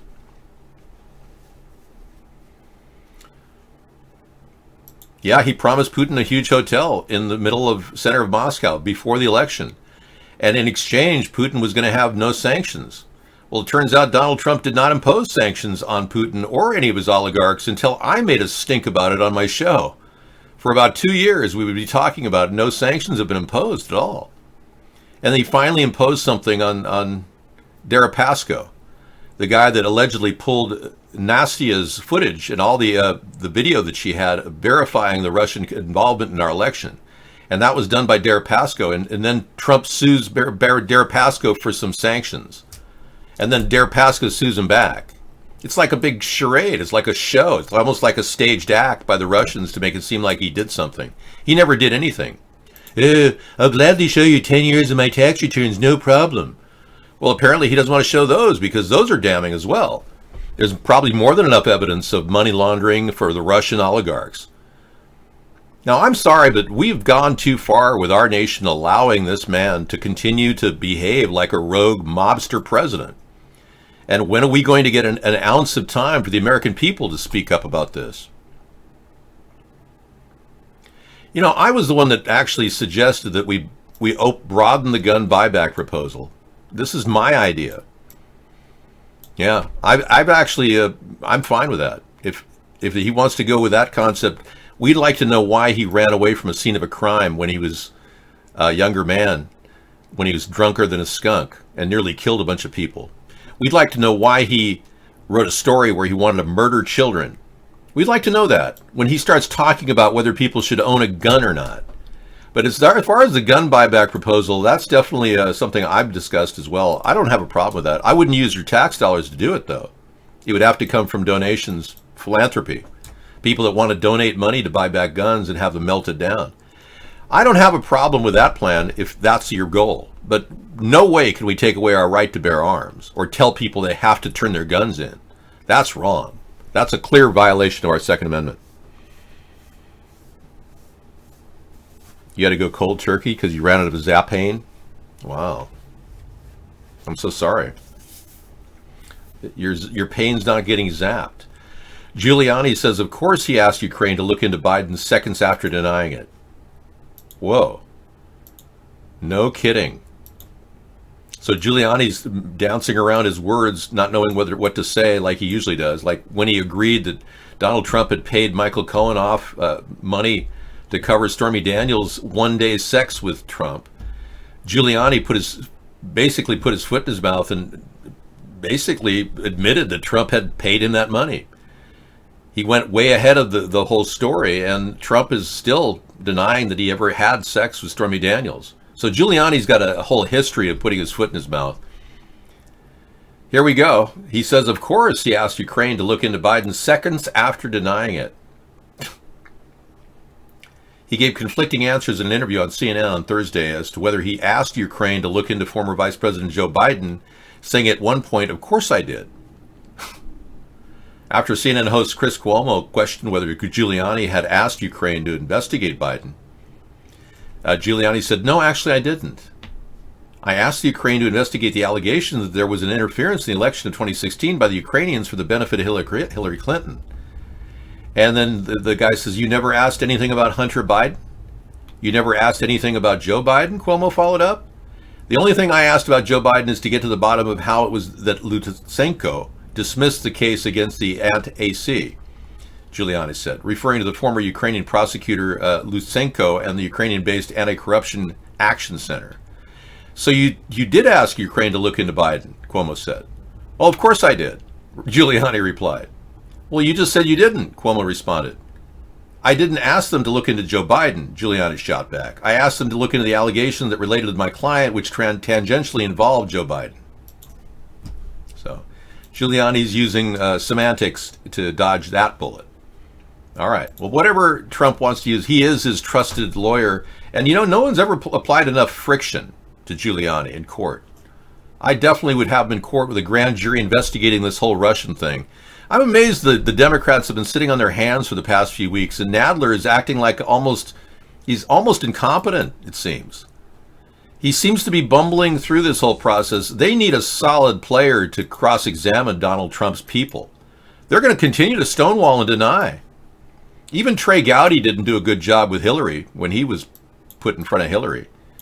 He missed a lot of questions he could have asked her. Oh, this is Buckminster Fuller, 2 hours and 26 minutes. Wow. Everything I Know, Session 1. Well, that'll be good. Buckminster Fuller was an amazing futurist from the 1930s. I'll take a look at that tonight. Thank you. All right, back to the chat room. I'm not just funny, I'm super funny. I did a skit in front of everybody in the Comedy Store in 1978 with another guy. And it was so well received that the other guy thought they were laughing at him. He went on to try to become a comedian. Nobody laughed at him. His comedian efforts failed. He's now an attorney somewhere. But my idea was somebody saw it and realized how cool it was. And then all of a sudden we saw Max Headroom. And I'm not saying the people at Max Headroom stole my idea. They must have been in the audience because that was my skit. I would shift gears, use different voices, act like a newscaster from another dimension. It was really funny. Anyway, people used to say, Dave, you look like Max Headroom. It's like, no. He said, no. And I said, well, I'm not Max. He said, no, Dave, you really are Max Headroom. Apparently they knew. I'm assuming because the people I knew were Hollywood people. Not very important Hollywood people, but Hollywood people, nevertheless. Hey, the butt plug idea was very successful. Our initial trial down in Ecuador showed that animals have 42 gallons of flatulence coming out of their butt. Yeah, we haven't discussed this in a long time. Yeah. Well, livestock is 5 times more greenhouse gas than. Yeah, I know that sounds shocking, isn't it? Livestock is 5 times more greenhouse gas than automobiles. So we came up with an idea mastered after this animal right here in Ecuador that was studied. 42 gallons of flatulence from one day out there eating standard foods and, having their general, thank you. But it's funny you should ask about that, Zenatril. Dairy digesters are offering really beneficial things with a lot of the manure that goes out of the animal, and they're able to do a lot of work with the manure, creating methane and generating electricity. But no one's really harnessing flatulence. And I came up with the butt plug concept in order to do that.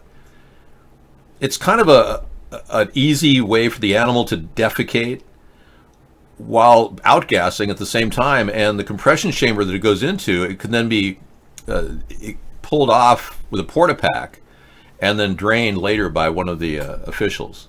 And if there is a problem where there's backup, the animal just lets out a little gas. It's no big deal. But it minimizes the insertion is not painful. The animal doesn't experience any kind of discomfort when they're getting the insertion of the butt plug. So all of that is very possible. But again, the Democrats don't have any great ideas like that.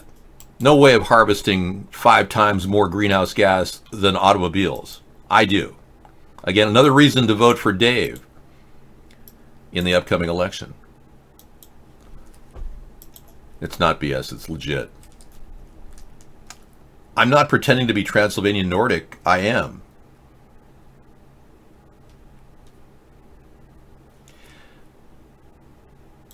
Transylvanian Nordic is what my genealogy includes. My father was Nordic. His family was related to Leif Erikson.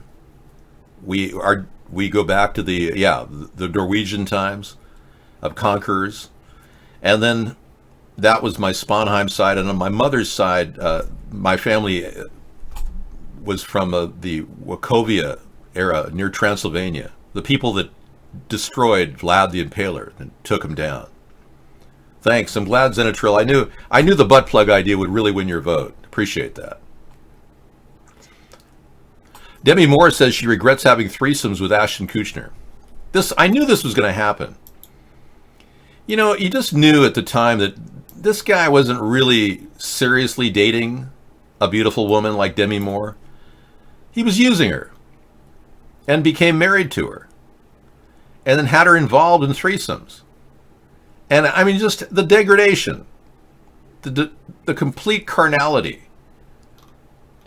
Demi Moore has revealed in a new memoir that she and ex-husband Ashton Kutcher had 2 threesomes during their marriage, and that he then used the encounters to explain away his later cheating on her.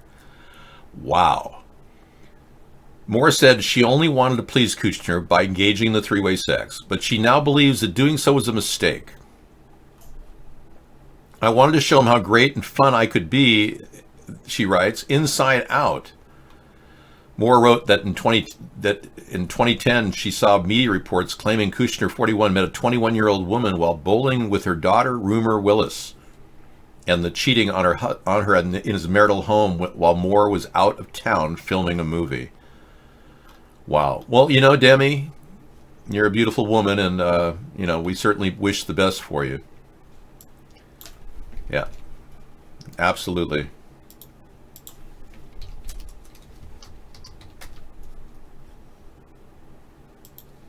Yeah, she looks pretty good. I mean, she has an amazing physique, I'll tell you. At one point, she was so nervous from this experience with her husband that during the divorce, that she was grinding her teeth every night to the point where she didn't have any teeth left. That's how seriously upset she was. And this woman does not deserve that type of treatment after all she's been through, you know? Okay, moving on. Yeah, she had to have lots of tooth repair done because she's grinding her teeth. She's wearing them down. Well, that's nice. Surgery will definitely prevent that from happening.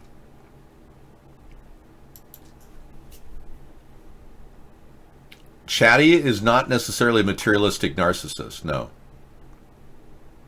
Whose Chatty are you talking about?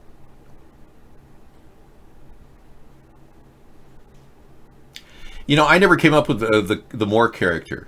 Robin Williams had that character on his own. No.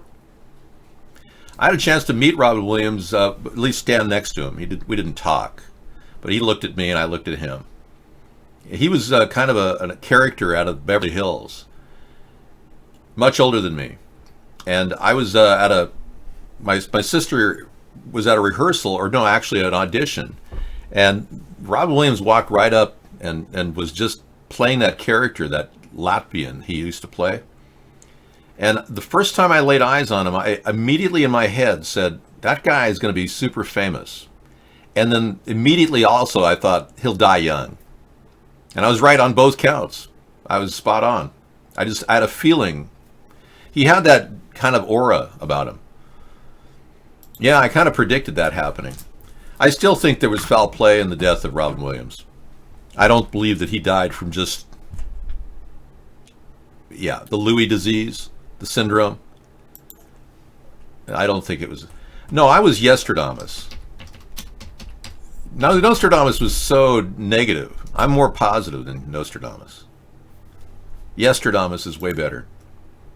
You know, people have talked about me being the Pope, you know. We used to have a guy who came in our show named Petrois. He's gone now. He must have been hauled out. The papal duties were too important. But yeah, he used to come in here and talk about how he told the Pope about us. And I don't know if I could ever believe him. It is amazing, isn't it? And I'm trying to minimize the the way I was, you saw me last week. I named the person in the chat room. I actually called him out. Yeah, I said, you're a 34-year-old. And I guessed his age correctly. I guessed what kind of car he had. No, that was another person. That was, we had a person in here named Preparation H who was constantly lying to us and saying that he was 96 years old and had lost his wife. And it's like, you're not 96. And I finally, I freaked him out. I said, you've got a green car in your front driveway. And that was it. He just like started spilling the beans. Preparation H is, he said, yeah, you're right, Dave. I'm not 69 either. I'm 27. And yeah, so I just got him on that one thing. I just guessed he had a green car in his front, and I was right. And lo and behold, so this power I call ChatDar. And it's from doing this show for all these years has given me this sixth sense, if you will. I could look deeper into the chat than, maybe I'm just picking up cues along the way. I don't know, subconsciously. But I read the chat and I'm trying to bring all kinds of information together. I can usually profile your age based on your statements. Yeah, the Pope really doesn't have the right attitude. He should be prosecuting molesters in America. There's lots of priests. They say 1,000 priests in America are still molesting kids right now as we speak. And Trump doesn't seem to care. He hasn't made any effort at all to get the Pope to say anything or prosecute the priests, which he's completely able to do. He could easily execute those orders. We could haul those priests in. Okay. Yes, go ahead, Toby. What's your question?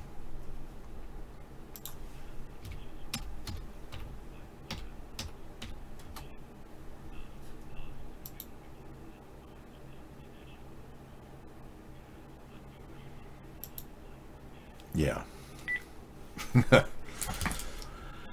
So, many people want to know what's wrong with the Vatican.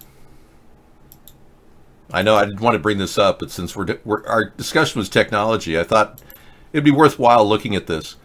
The Vatican built a new building that happens to look like a snake. Isn't that weird? Yeah, it's like this is where the Pope goes whenever he, yeah, it looks just like the head of a snake. It's very strange. And I just don't know why they would do that. Look at the outside of the building. So when the Pope could tell me why they built a building that looks like a snake, I'll be glad to talk to them about why they haven't prosecuted the molesters. Yeah.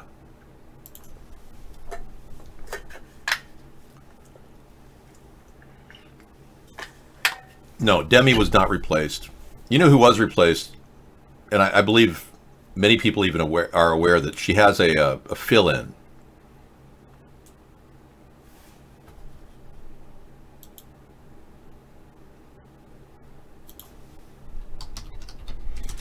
Avril Lavigne has a body double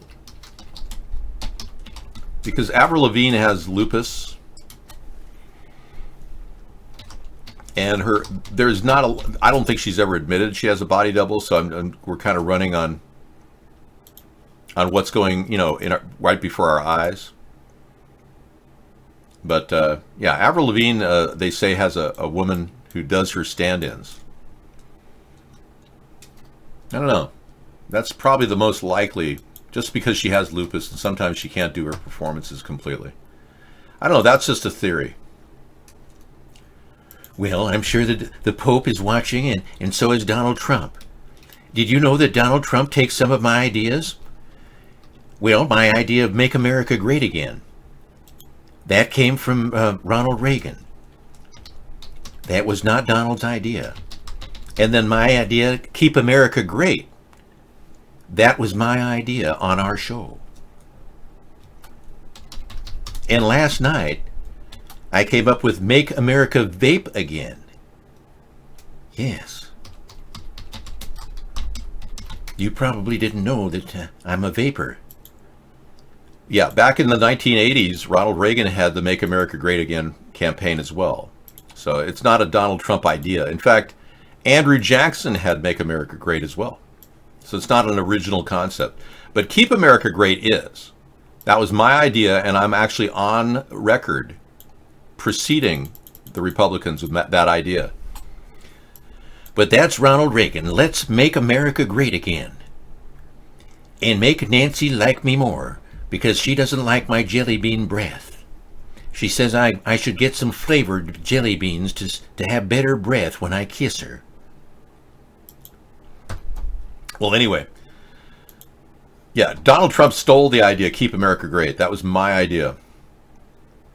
Mark is seeing you trolling and patrolling, really? He's watching you. Dave, have you experimented with remote viewing? Yes, many people have. I used to talk to some people who did remote viewing. And I said, why are we even talking? And we haven't talked since. We started doing thought transfer. Yeah.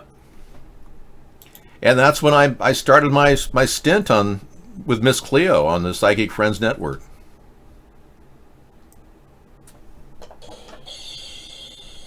She died, by the way. Don't tell her. She's still viewing everybody.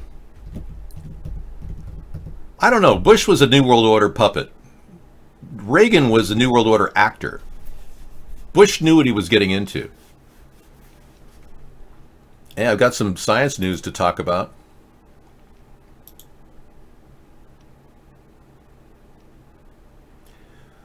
Yeah, we did get a chance to talk about the dangers of 5G, and I did get a chance to play my PBS special on cell tower deaths, so I'll have to do that tonight maybe. I ran out of time last night. But yeah, cell towers have contributed to a lot of deaths. As science has a kind of a reverberating effect. This was in a synopsis I didn't get to, an hour and 35 minutes on the campaign 2020 from the Democrats' perspective. I was going to play that tonight too. Facebook's new Portal device lets you place video calls on your TV. There you go. Facebook is refreshing its Portal smart displays. This new model is going to hook up to your TV. Nice. Low profile. If the starting price is under $99, I think it'll sell real well. They're moving deeper into the smart home space by refreshing its Portal products. You know, the ones that will speak to you, I think, that sit on your TV and go, hey, you're not seriously watching that same show again over and over again, are you, Dave? Those will get the most purchases, I think. Yeah, isn't this your third time on Game of Thrones, Dave? I see you. We've been tracking you. Yeah. You know those will sell like hotcakes. I don't hang up on everyone, just Rodney. He's the guy that he's using voice modulator systems that pretend to be something other than himself. Yeah, it's simply Rodney calling up and going, hey there, buddy, how you doing? Hey, Dave, how are you? Hey, Dave, what's going on? Hey, Dave, I'm here. I'm. You know, the voice can go in any direction. Okay, here we go. The CIA has been spinning all kinds of stories about, UFOs. That's the alien agenda, to keep our mind off the fact that Trump continues to lie to Congress about the Russian involvement. The deep state's covering for Trump. That's more than enough evidence that Trump's part of the deep state for me. Now, Storm Area 51 raid commences in the U.S. Yeah, so very few people are actually getting involved in this. It was a big hoax, really, that the CIA put out in social media, claiming that 1 million people were going to gather at Area 51. Yeah. I seriously don't think that's going to happen. UFO enthusiasts began descending on rural Nevada on Thursday near the secret U.S. military base known as Area 51. Do you see a lot of people there in that picture? I see one guy and some poor plastic blow-up doll that was probably turned into an alien.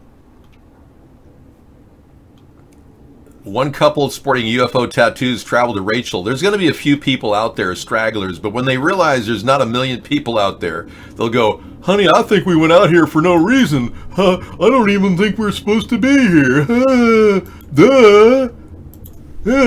Yeah, they say aliens are real, but I don't believe that's a real alien. Yeah, that's a clear fake alien out of the Alien 101 plastic wrap container. We've got over almost 6 billion phones on Earth right now.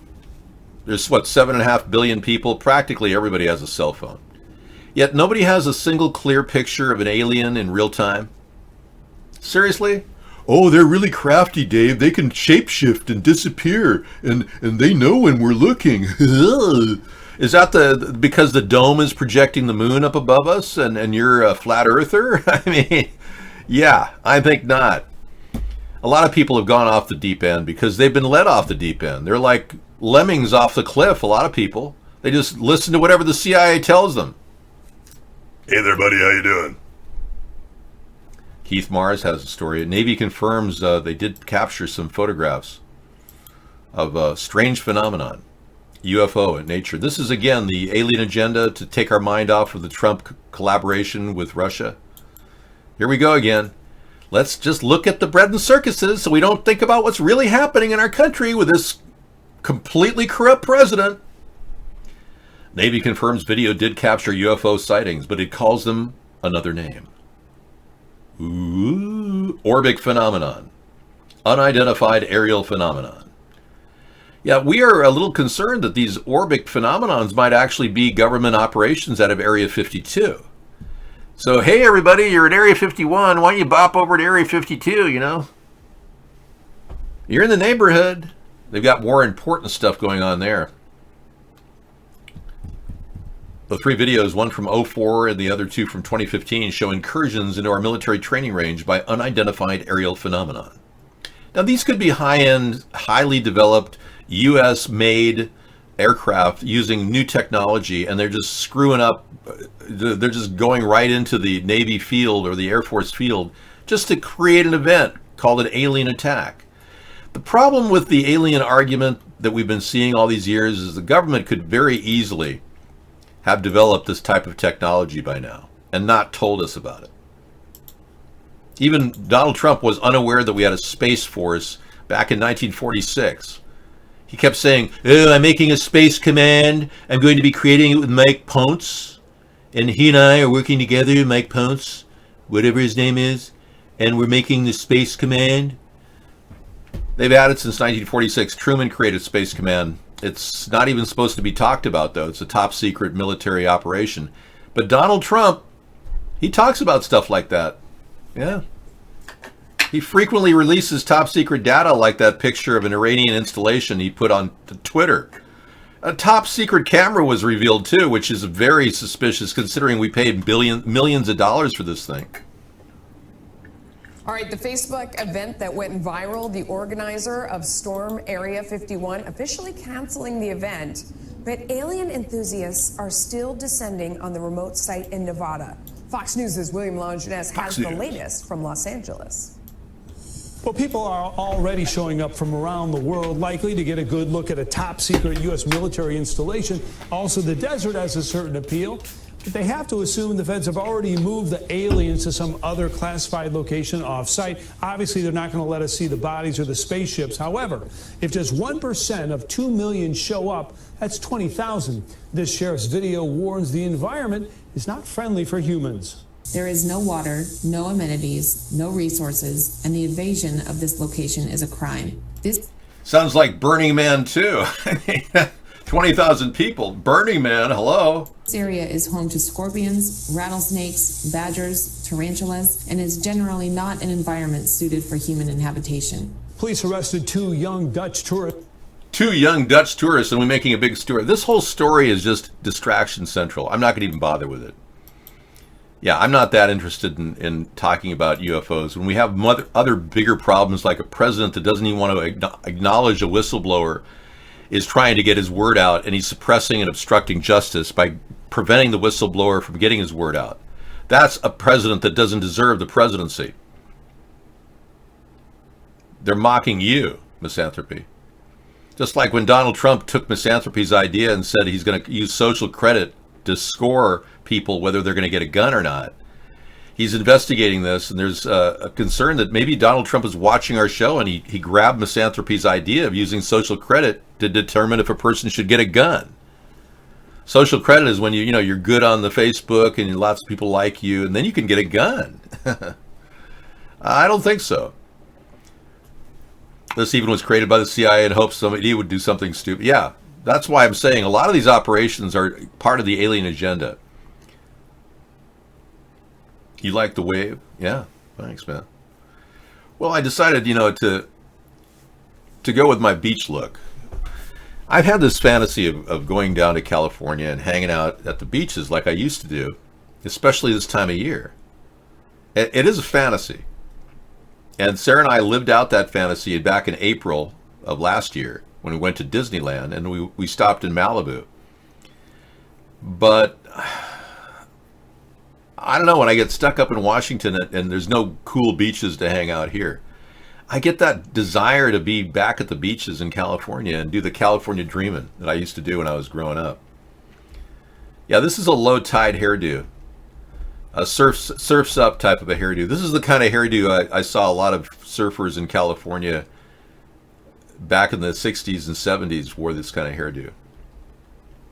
Anyway, I really missed that period of time in my life, and I almost feel like it's got a draw. I mean, it really has a draw to go back to there and just enjoy the beach, do some roller skating, you know, up and down the boardwalk, or maybe play some beach volleyball. That'll really get you in shape. Isn't that like the coolest thing when you watch those beach volleyball shows on ESPN and you see all these people out there in their bikinis and the guys are going, yeah, hey, what's going on? You know, everyone's checking each other out. It's just something, there's something social that I can't possibly replace up in here in Seattle. I go to Seattle and you walk around homeless tents and see people defecating. There's nothing really that great about that. Hey, went to Seattle last week and saw 4 people defecating. Yeah. No, that California's alive right now, Chatty. You can go there right now to Redondo Beach, Manhattan Beach. There's still nice areas. Venice is kind of a hellhole.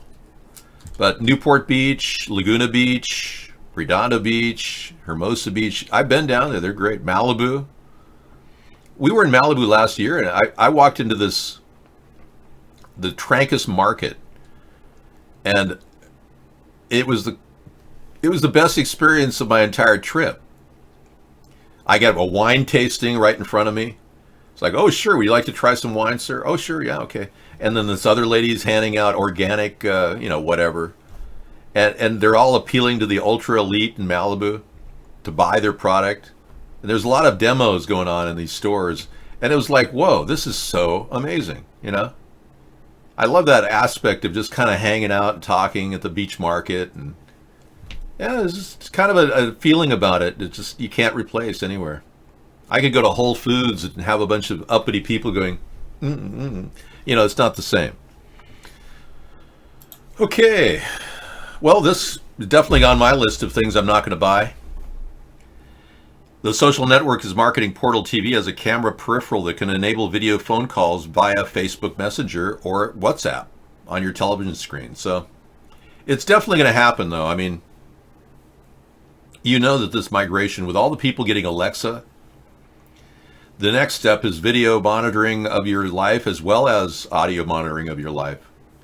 And then the next step is them talking to you. The computer and AI system will say, hello, welcome to the morning, Dave. Would you like a cup of coffee? And then your robot will deliver you. See, we can't turn back the tide of progress and technology. The problem with technology and progress is it's not solving the key problems facing humanity, causing us to get sicker and as a weaker as a human race. There's simply catering to our entertainment needs when they should be worried about our air and our water, filtering that, making sure we have clean air and water. Yeah, Logitech tried to start something with Skype, but it didn't work. I was using a thing called an iPhone back in 1996.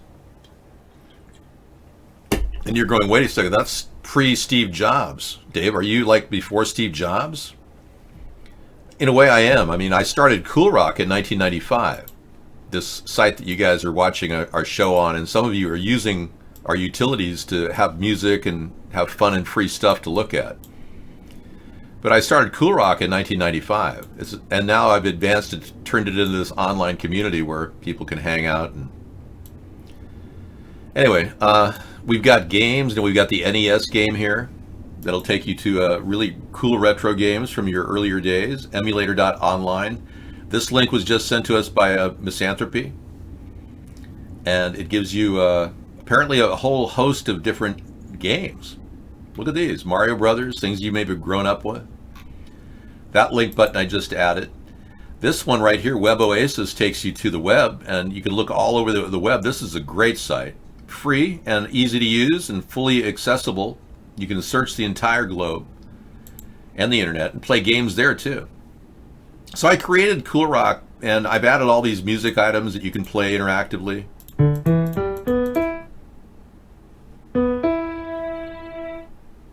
That was a computer responding to me. So you're actually communicating with a computer. That was its response. So fun stuff. I've got news. We've got some three-dimensional virtual reality croutons. You can click this, explore it. Anyway, lots of stuff to look at. And I expected the internet to blossom in this direction. It didn't.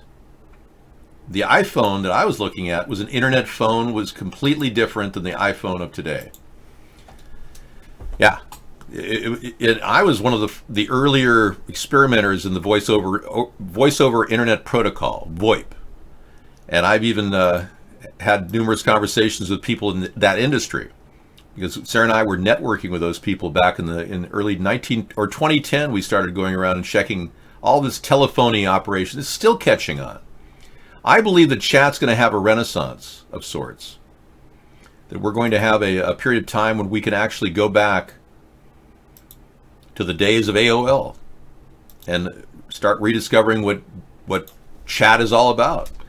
I believe there's something happened when Google and Facebook took over, and it changed the dimension of the social networks so that we're forced to meet people we don't even want to meet. So Cool Rock is just an online community to hang out at. You don't have a lot of places where people can share ideas in real time. Most of the gaming sites go so fast you can barely see the chat. Here you can at least log in, and iVlog's very slow chat. But Vaughn is very fast chat, and it's very interesting. We're going to encrypt the site with let'sencrypt.org. Okay. I'll look into that, yeah. Okay, thanks. Thanks for the link. Is this like neurofiddling? Yeah, it is very much like neurofiddling. Donald Trump is in it for personal gain. That's my take. Yeah, I was going to get on Twitch tonight. I didn't really have it set up.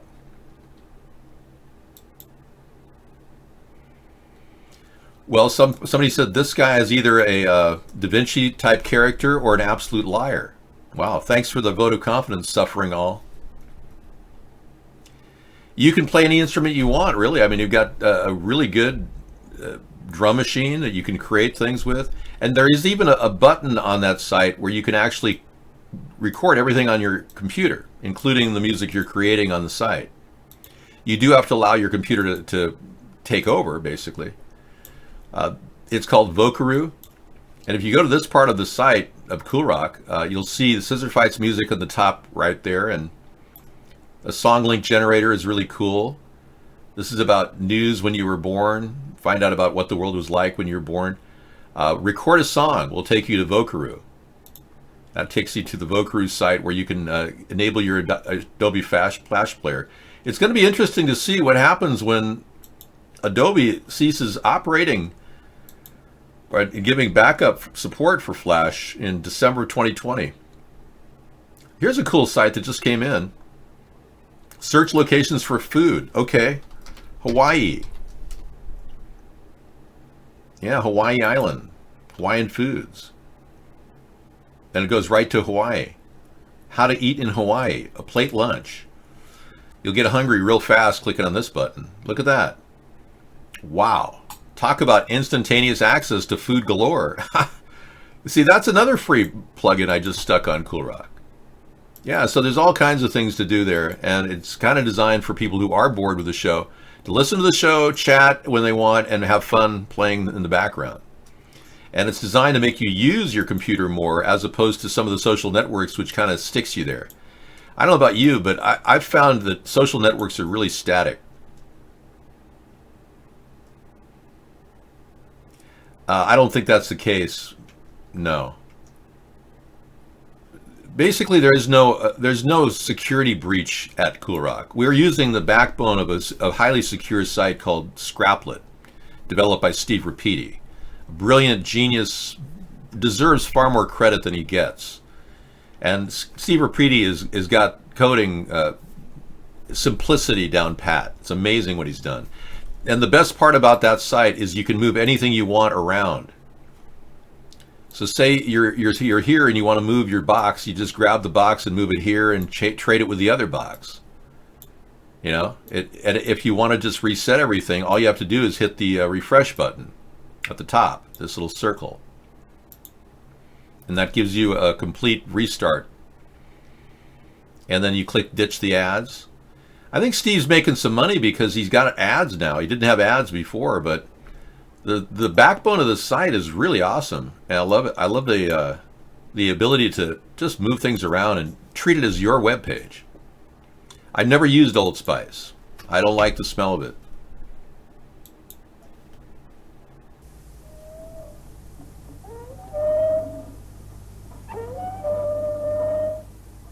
This has got 149 million views. Okay, I'll put it in my lineup. Midnight Oil, Beds Are Burning. Thanks. Can't really play it right now though, they'll monetize me.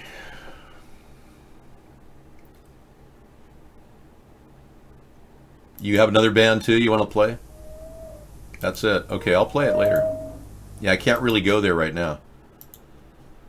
Okay, so for some reason, Flash is going to be pulled off as a utility. Not this December, but the following December of 2020.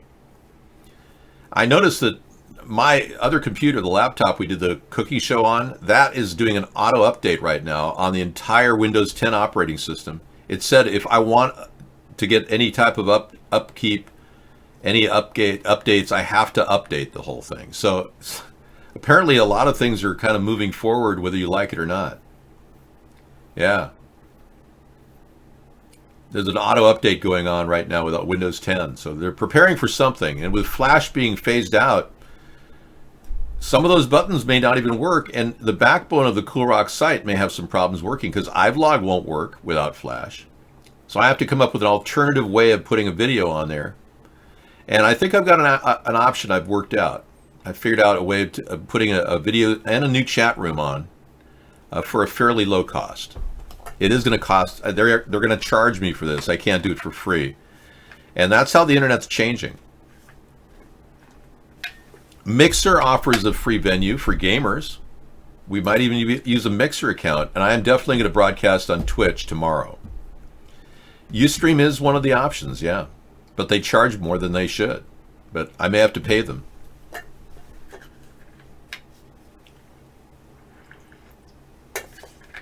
This person named Cream claims he owns iVlog. I don't believe it's a real person. Yeah, I probably will do a talk show on Mixer. So we'll have to adapt as of, December after the election.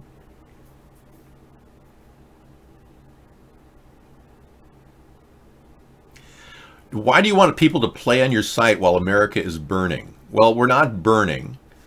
And we take this discussion very seriously in our show, and the site's designed to have a communication, a community.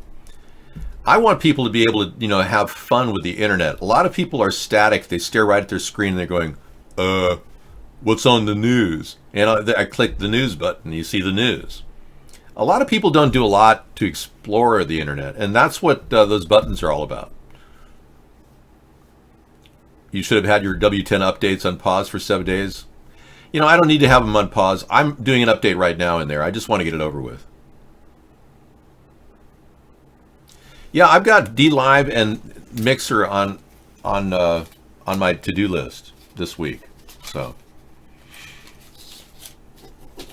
I haven't given up on those. Those sites definitely have potential.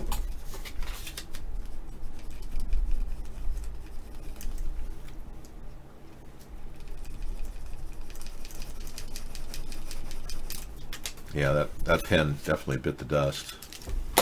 Luckily, I've got these really nice pens that Scissorfight gave us. Yeah. The black onyx Handmade wood. That's all hand lathed. Isn't that amazing?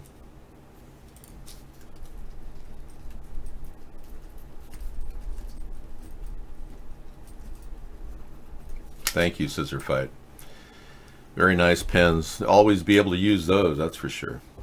Yeah, he does this. He bought a lathe, and he does this amazing custom work. He's amazing. He has his own electronics company and everything.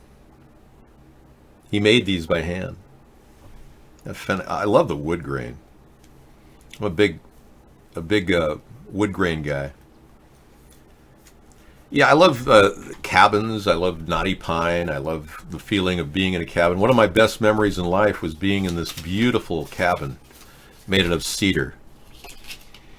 And it was with this woman I met when I was 17. And I'll never forget the time I spent with her. Yeah, she looked a lot like Billie Eilish. Yeah. A lot like Billie Eilish. She was in the other night, you know. We had Billie Eilish in the show. She's 17. She can't come in the show, so I told her to not come in.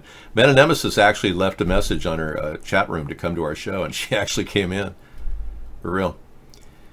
Yeah, it's kind of amazing. But she's going to turn 18 eventually, and apparently she'll, want to go chat. Maybe she'll come in our show again when she turns 18. But I told her she has to be 18 to chat here. Tiny cabins are popular. Yeah, if I had a limited amount of money and obviously wanted to fix up and create a home, what I would do is take a single wide mobile home anywhere in the United States and just face it with wood, like put cedar siding planks on it. I'd wrap it first with a full house wrap that, insulates the whole thing in. Whatever it looks like, just wrap it. And then work on the interior later. But yeah, you can put a really nice cedar siding on something like a mobile home, and it'll look just like a log cabin. I really like that look. But yeah, I remember this one cabin I met this woman at when I was 17. She left a big impression on me. Yeah, I'm writing about it in my book. She was the first girlfriend I ever had.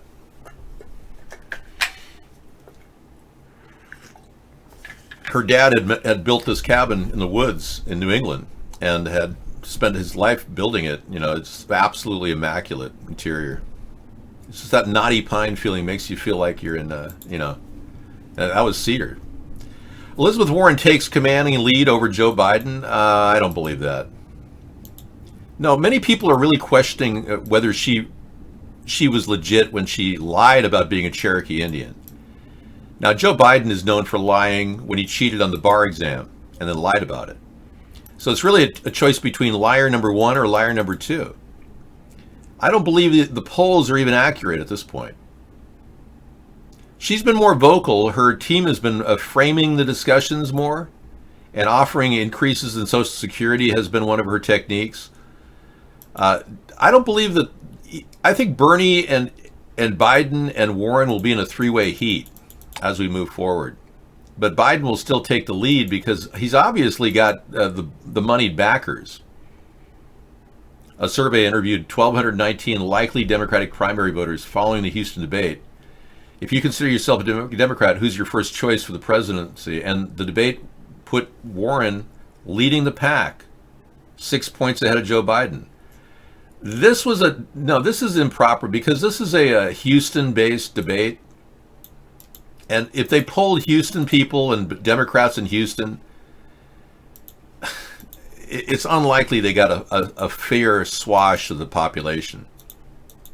No, that's just a BS poll. No. Anyway, who cares? Who cares if it's Biden, Warren, or Bernie? They're all going to spend too much money and be a New World Order shill. Bernie's going to get us closer to the commie perspective. Warren, second close to the commie perspective. And Biden will pull the moderate votes. So it's pretty obvious the moderates will win that case. They're not real happy. A lot of the Democrats are not real happy with the extreme left side. They're pushed to the left side with the LGBT group and a lot of the extreme left thinkers of socialists like Bernie Sanders. It's not likely the social justice Democrats will make that big of an impression on the Democrats in the final vote. We've always seen people who are like Andrew Yang, who've used gimmicks like stealing my basic income idea and doubling it to get noticed. And then last week, desperately claiming he's going to offer 12 people $10,000 or 10 people $12,000 a year, or in 1 year. He's going to put out $120,000 of his own money to give to people. Andrew Yang is trying to buy the votes of everybody by catering to a few people it's not going to make a big difference. Warren's crowds may be bigger than Trump's. Believe me, whoever wins the Democratic nomination will pull all of the major cities in America. The Democrats will again, in this election, because we still haven't had a chance for a third party and I'm being censored in the media, the Democrats will probably win the popular vote in much the same way that Hillary won the popular vote the last election. The problem is the Democrats will not gain ground in those outlying areas that Trump's still pulling. And Trump isn't exactly a lightweight competitor. He's a strong campaigner. And he has put out a huge message that is resonating among people who are concerned about illegal immigrants. The Democrats are basically saying, we don't care about illegal immigrants, bring them on in. Meanwhile, they have a homeless problem that's killing their party, and an environmental crisis which is not being addressed by any of their people, other than cap and trade legislation. Now, that's not going to solve, raising America's taxes and to solve problems that they themselves created is not going to be a win-win for the Democrats. I believe both parties are ostensibly dead in the water. It's just a question of time before somebody, especially me, gets a chance to speak in the mainstream media. I don't think I've had a chance. I've been completely censored and ignored, and I can tell you, I can pitch a story that will scare the American people and inspire them at the same time. If we are truly led by corrupt people, which it seems the two parties are corrupt, and these Russian meddling cases have been going on both in the Democratic Party and the Republican Party, then we need a major insertion of honesty back into politics, and we're not getting that from any of those people. Warren, who lied about her Cherokee ancestry, Beto, that wrote books or wrote a story about wanting to murder children, unbelievable, and then running on a DUI. The only one I like is Tulsi Gabbard. She's the one who would be awesome. The homeless problem can be resolved with simple solutions that are laid out in my mobile service unit plan. These are my ideas. I mean, some of these ideas are really amazing. I mean, national composting plan, nobody has an idea like that. The re-agrification concept to get America's farming production back on track. Improving the quality of the soil, bringing organic food, rotating non-GMO food into our systems, remain competitive on all levels.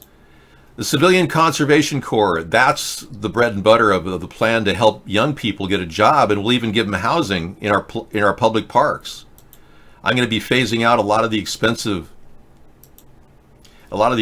costs of our public park service and bringing on more jobs for young people.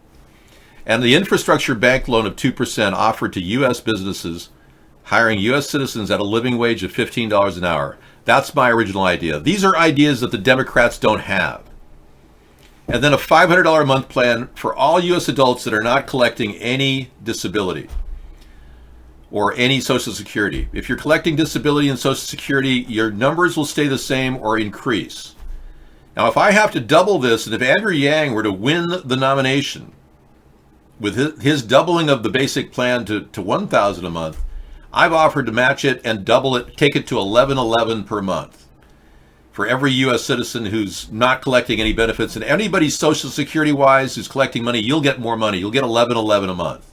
If you're getting $790 a month right now with your Social Security, the base minimum, you'll get $11.11 a month. That's if Andrew Yang wins. Otherwise, you'll remain the same, and average people will get $500 a month, no matter who you are, as long as you're a U.S. citizen, adult.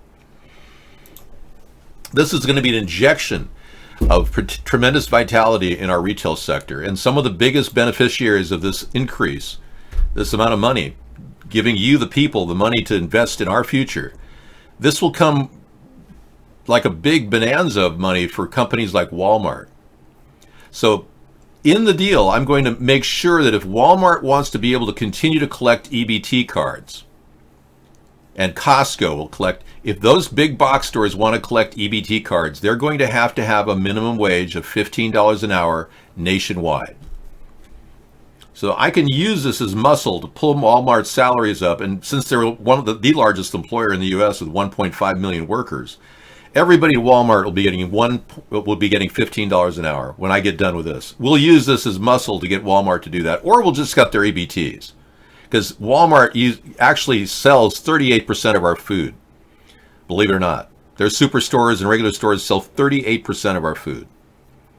It's big. But I've got to use this as muscle and collateral to get Walmart to go with expanding their salaries to $15 an hour, because we never saw any advancement. Class action suits against Walmart are now illegal. The Supreme Court made a ridiculous decision back in 2015, making it illegal to sue a class action lawsuit against Walmart by the employees. 77,000 women sued and wanted better wages. They didn't get them. I will stand up for the Walmart employees. I'll be the one negotiating with the Walmart Walton family to get those numbers up. Otherwise, they're going to lose a tremendous amount of revenue if we say no to EBT. So we have leverage that the Democrats can't use. The Democrats they blunder the amount of money they get. And let's not forget that our country is literally living on borrowed money. We virtually wouldn't even have a nation if our country didn't borrow $1 trillion or more a year to operate. That's crazy. We've got to get back to a pay-as-you-go plan and a zero deficit. But Trump and the Democrats, they're way off in La La Land. Democrats want to spend $340 billion more. Trump wants to spend $750 billion on the military. We can't sustain those numbers. I'd rather give the American people money. If we're going to borrow money, I'd rather give them the money that they need to get their life at least better than it is today. And this will be like a big injection to retail stores like JCPenney's. A lot of companies are sitting there with nothing going on. It's static. Even during the Christmas season, they get zero growth in their sales. So this will bring a lot more discretionary income into the economy. Big difference.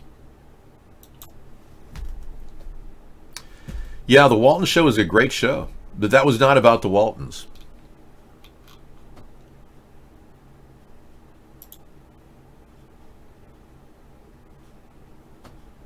Yeah, your smart TV. Hi, smart TV.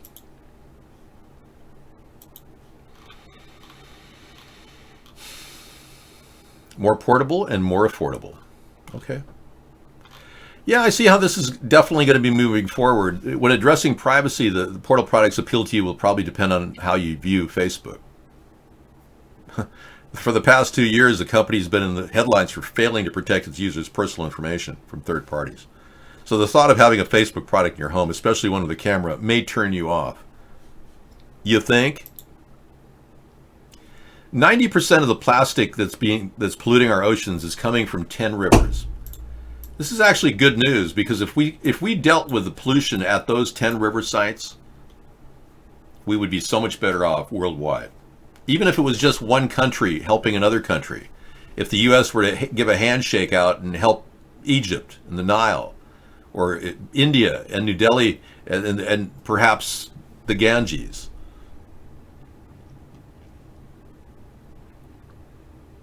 So the rivers in question really are the Indus, the Yellow, Hai, the Ganges, Pearl, Amur, Mekong in Vietnam, and 2 in Africa, the Nile and the Niger. So if we could isolate the massive amount of pollution that's coming at us in those areas and filter the water there, we'll be much better off. Now, talk about technology. We've got lots of things that are already built. Containers that could easily build walls. Trump hasn't bothered to use this idea. I put it out there, and apparently he doesn't want to steal it. But these containers can be stacked and packed and connected. And there's already utilities that, units that actually, they're like prongs that go into the base of these things that can be welded in. And these walls can be constructed to create a very permanent outer structure, about 12 to 13 feet high to start with. Again, a total cost of $1 billion is possible. We haven't seen anything from Trump yet, just a few feet. He went there to do a ceremony yesterday, and it was kind of a joke. You can see how dunderheads are operating. So if we get the cost down for a container fence, the Democrats won't have any reason to say, oh no, I'm not going to give you any money, because I won't even need their money. And I was right about Trump only getting the money from the military. I said that all along. He doesn't need to declare emergencies in every state. I was right about that too. It's tough being right all the time. It really is. Well, that's because I'm Mr. Right. That's the problem. I even dedicated a song to my being Mr. Right. Yeah, it's called Mr. Right.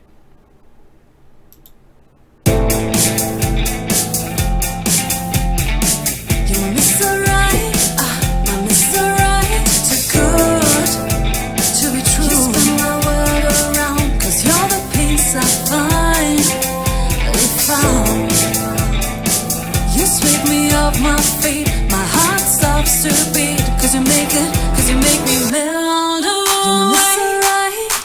My Mr. Right, too good. Just turn my world around, cause you're the peace I finally found. You sweep me off my feet, my heart stops to beat, cause you make me melt away.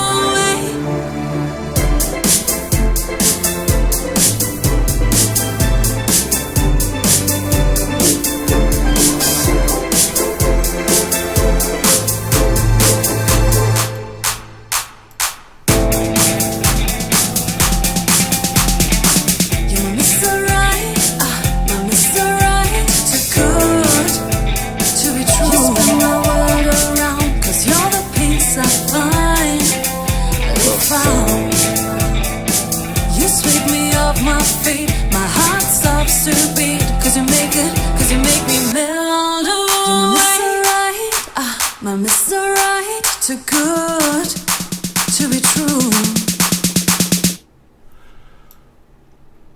Okay, we got the impeachment hearing coming up.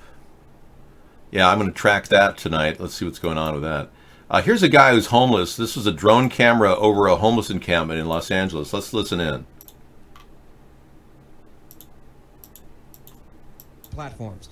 From his vantage point and stuff like that, it's the same river, man. I don't want to go kayaking. And here's a third location. This one just off the 405, north of Burbank Boulevard. Coincidentally, the NBC4 I-Team has had its eye on this spot for more than a month, and the growing trash pile the city has yet to clean up.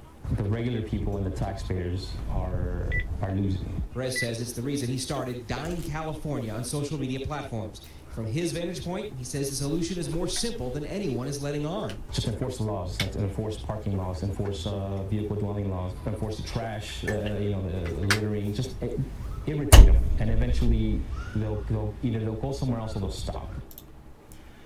Well, Donald Trump is going to set a task force together for homelessness in California. Irritating people so they'll stop actually living there is kind of a joke. I don't think irritating people is going to solve the problem, and I don't think Trump is going to be able to solve the problem by setting a task force together. Mobile service units are vital to the supply of fresh water, and getting people the necessary supplies they need is part of helping homelessness. So any other method would be kind of a waste. And I'm sure Trump's next move is to initiate the FEMA camp alternative. Yeah, it seems like Trump is a New World Order puppet, and he's going to just implement whatever the deep state tells him to do. That's my take on it.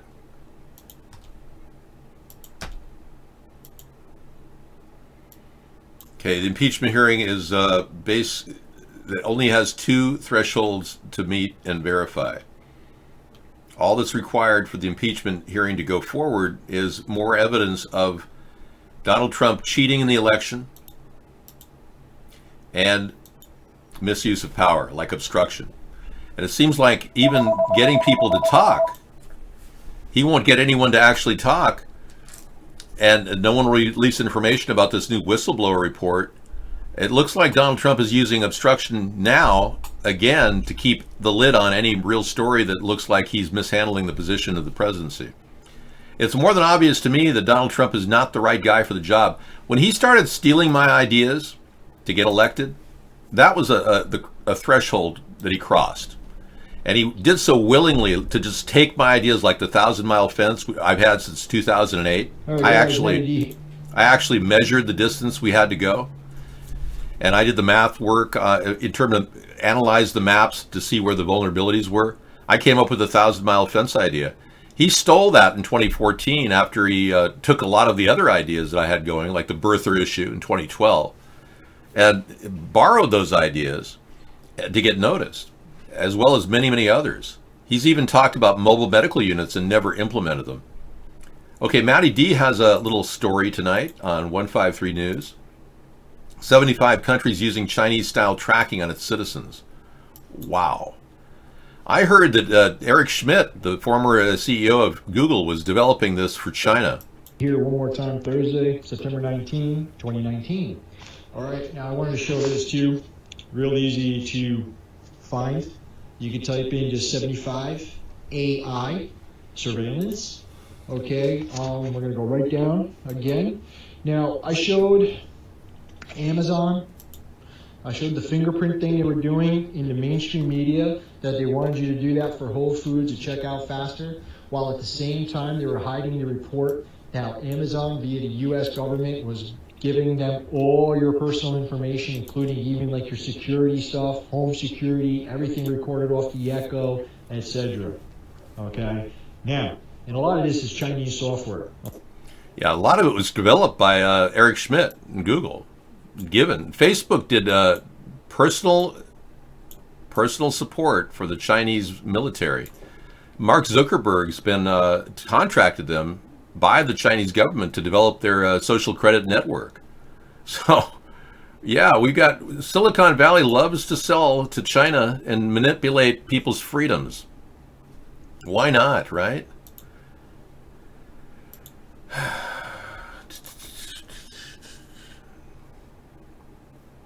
Everyone stole your ideas too, huh? Space shuttle? Wow. Bummer. Skinny Home in Toronto as a prototype for parking space homes.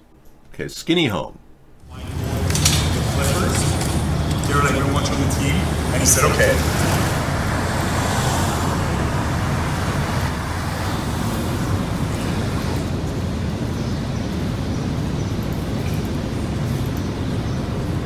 Like lower building has been built, it has to have a certain amount of space that is green space.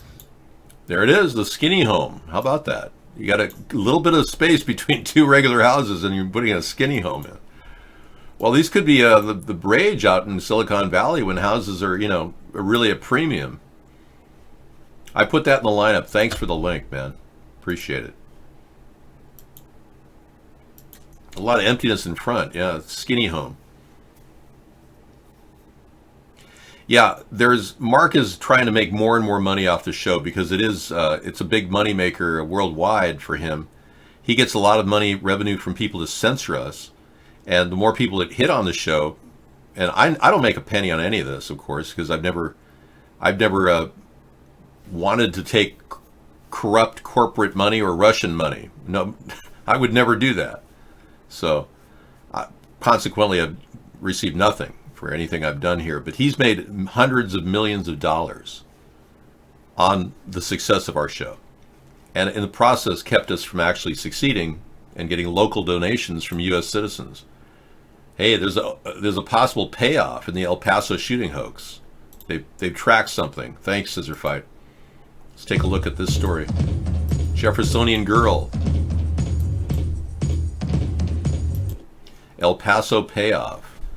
Yeah, she has some stuff that she puts out, pretty interesting two-facedness stuff coming out of the false flag events that are being designed by our government. What happens is the government does a crisis unit event, they pay for that, and then they go live with it and act like it's real. It seems as though all of these major mass shootings have one financial connection. Let's take a look at the fund manager behind the El Paso shooting. How the funds for the Sierra Vista Walmart mass shooting will be distributed. Here to talk more about it is Ruben Vo, chairman of the One Fund El Paso Task Force. Thank you so much for being here with us. Thank you for having me, Natasha. So Ruben, talk to us about some of the measures you're taking for those getting those funds to the victims. So this afternoon, the One Fund Task Force held a press conference to provide an update to our media partners in the community on our efforts. We have put out some draft protocols in collaboration with the National Compassion Fund, which is a You know, I'm a little concerned that a lot of these people get paid for by GoFundMe operations, and GoFundMe and crowdfunding is a way of secretly sending money to people. And if government wanted to pay people off, they just set up a GoFundMe account on any of these crisis actresses and actors, and they get their $15,000 instantaneously, and no questions asked. It's like the government's purposely turning a blind eye to the corruption of GoFundMe and crowdfunding sites. You know, people have been doing this crowdfunding thing for political reasons, and it's illegal to do it for political purposes. Michael Avenatti was running for president, telling people he's going to run for president, and he collected $430,000 on crowdfunding for simply claiming he was going to use that money to help with Stormy Daniels. And she got screwed royally. I don't mean physically screwed, but, well, technically she did get screwed by Donald Trump one night. Stormy Daniels claims she has proof, too, like a Monica Lewinsky dress that he had his thing on. Yeah. We'll see if that turns into something. The video was not screened properly. It was not something we expected. The video had embedded in it a picture of a man masturbating. Yeah. I pulled it off the screen within the second, shut it down, but it was, for a nanosecond there, it was on. Yeah, I have no idea how that happened. Again, it's a common error. I'm sure many of you have seen that kind of a picture before, so let's not be too hypocritical here, but it wasn't on a recorded broadcast. It is kind of funny in a way, but it wasn't on a recorded broadcast, so things like that occasionally happen. Hi guys, it's Claudia with Cabin Talk, and oh good, Claudia's got another video of Cabin Talk. No, the guy that posted the video, Joko Flyer on 153 News, was so upset that video was on YouTube, openly available for anybody to learn how to, enlarge their penis, that he actually thought it would be okay to put in the screen and to show people. Now, had he done a blur feature on it, it would have been okay, but he didn't, and it became obviously a bannable video right there and then. But he saw that on YouTube, that they don't get rid of those videos on YouTube. They're out there. But they get rid of people who are contesting the Pizzagate story and concerned about pedophiles in America. They get rid of their videos, which makes no sense. Why would YouTube ban somebody who's trying to reveal pedophiles? Well, it turns out YouTube has videos on pedophiles, from pedophiles, catering to children and pedophiles. So YouTube is guilty of all that, and he was trying to demonstrate that. Hey, here she is. She's really good, and she's like many women who just expose their feelings on camera. It's kind of interesting. And first off, I want to say I'm not the driver of the car, so we don't have to have this discussion for the next few minutes. And well, she has a very descriptive title, Well, Well, Well. Yeah. So we'll find out what that's all about. Well, well, well, yeah, I can't really say what it's going to be about, but she's definitely concerned about 5G and the dangers of that technology. She's very concerned about many things. Yeah, the snowflakes are still on that subject. Okay, I'm going to go ahead. The UHF people are claiming that there's a floating ball sack over my face. Okay, let me see if I can put my face on both sides of the screen now. Yeah, I can't control what the UHF people do. I understand that's a military channel with the ball sack on the... Yeah, some of the guys in the military think it's funny to do that. You guys at Allied Signal Corps think it's pretty funny to take my screen and do that with it? Yeah. You think you're going to stop me by doing that? Huh. How's your impeachment hearing going? Are you able to hear pretty well out of your impeachment hearing? Any of you suffering any impeachment hearing loss? I haven't. We definitely are seeing double. That's happening. Well, so we definitely know for a fact that Donald Trump worked with the Russians and cheated The Mueller testified, said that he did cheat in the election. He actually was caught receiving, basically the Russians said that they were helping him win. And Mueller has testified to this effect. So Donald Trump knew in advance of the election that Russia was helping him. So he cheated. And there's definitely been obstruction. He won't even allow Dan McGahn to testify. When Dan McGahn said that Trump kept going around the White House saying that he wanted to fire Mueller, which is obstruction. So we know for a fact that there was misuse of power, and there still is misuse of power to this day. Don't mind us. We'll just do the show from this perspective. So let's have our own impeachment hearing. What do you say? How many people want to impeach Donald Trump at this late stage so he doesn't run again in 2020? Press 1.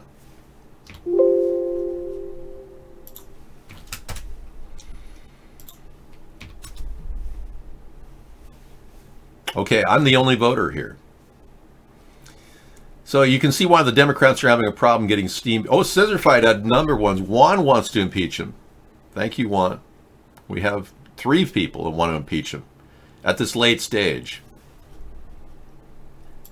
Now, we knew that Trump was going to subpoena the New York State over 8 years of tax returns because he doesn't want anyone to see his tax returns because they would reveal Russian oligarchs paying for his gross profits.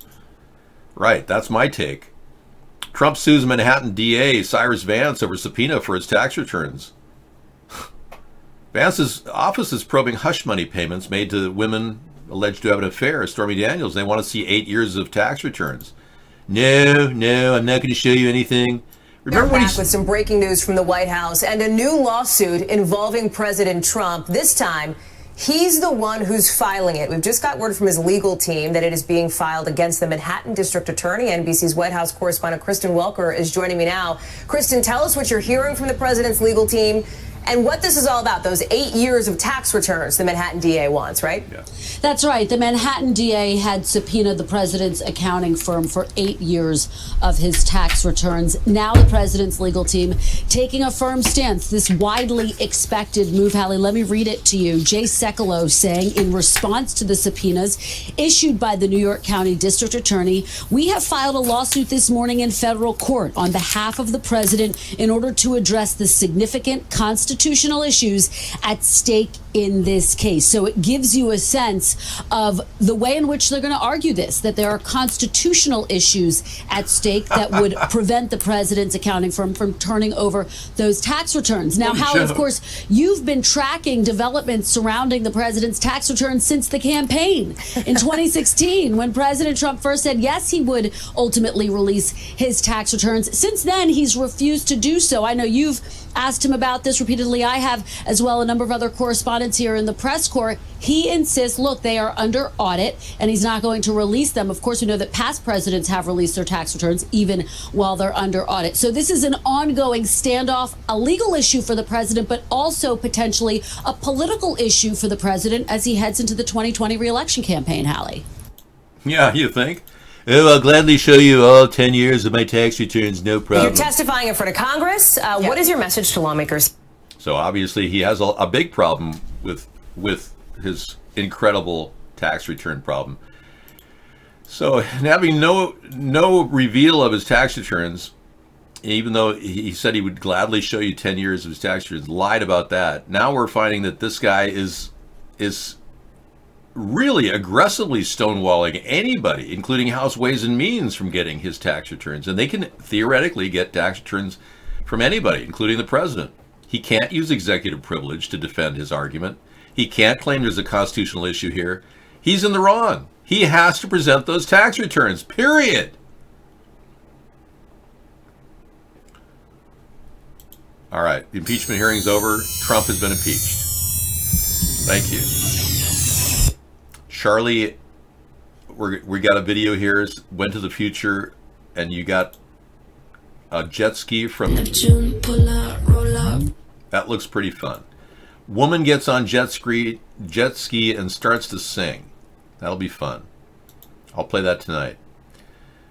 Well. And the WW report, SE Texas hit hard, worse than Harvey. Another storm held in place.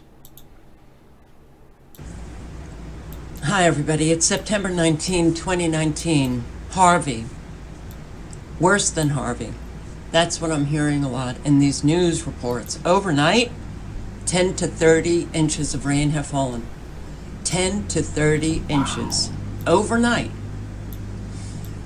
This is a live broadcast of what is happening in Southeast Texas. And yeah, this is weird. So this is Never Lose Truth. She's going to talk about this stuff tonight. We'll bring it into this. Yeah, this is she's been tracking radar patterns as it affects weather as well. She's the one who's really got her dialed in, along with One Pacific Redwood. Both of those accounts are really tracking. Doppler radar goes hand in hand with increased weather activity. Ironically, some people believe they're using Doppler radar to actually, to actually control the weather. Isn't that amazing? So we'll play this tonight. Thank you for that. She's always wordy but very relevant. In fact, I added her link to my Chemtrail Party site. Chemtrail Party has her link on it under the link page. Yeah, I like her so much that I created a website dedicated to talk about chemtrails. Chemtrailparty.com, talking about how toxic they are, how there's no peer-reviewed studies done on it scientifically, how it depletes our plant life of oxygen, and how they're committing weather warfare, causing droughts, hurricanes, and earthquakes using Tesla technology. And all of this is got a link page up here at the top that takes you to cutting-edge links on chemtrails to date. And that includes her at the bottom of the page. Videos recommended, Never Lose Truth to Kafka, her second new channel, and this takes you there. A woman has done a remarkable job describing the problems we are all experiencing from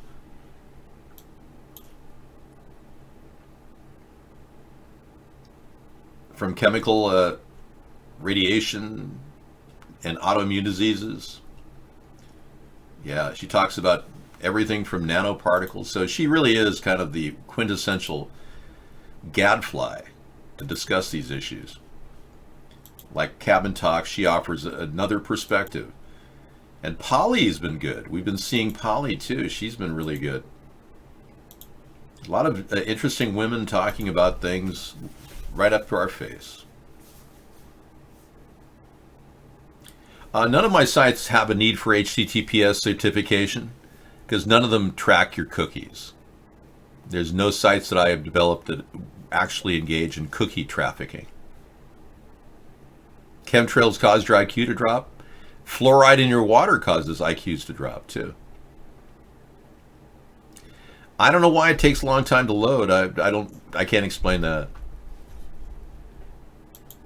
Maybe you need a faster connection. Fox News solves 9/11 in 42 seconds after a second strike. Whoa. Okay, let's take a look.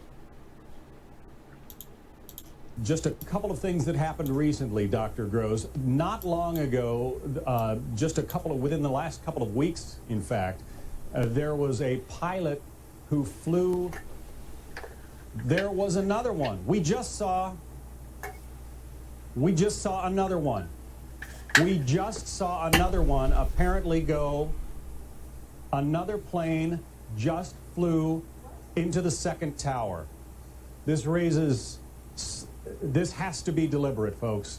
Well, that would begin to say that, yeah. We just saw on live television as a second plane flew into the second tower of the World Trade Center. Now, given what has been going on around the world, some of the key suspects come to mind: Osama bin Laden, Osama bin Laden, Osama bin Laden, Osama bin Laden.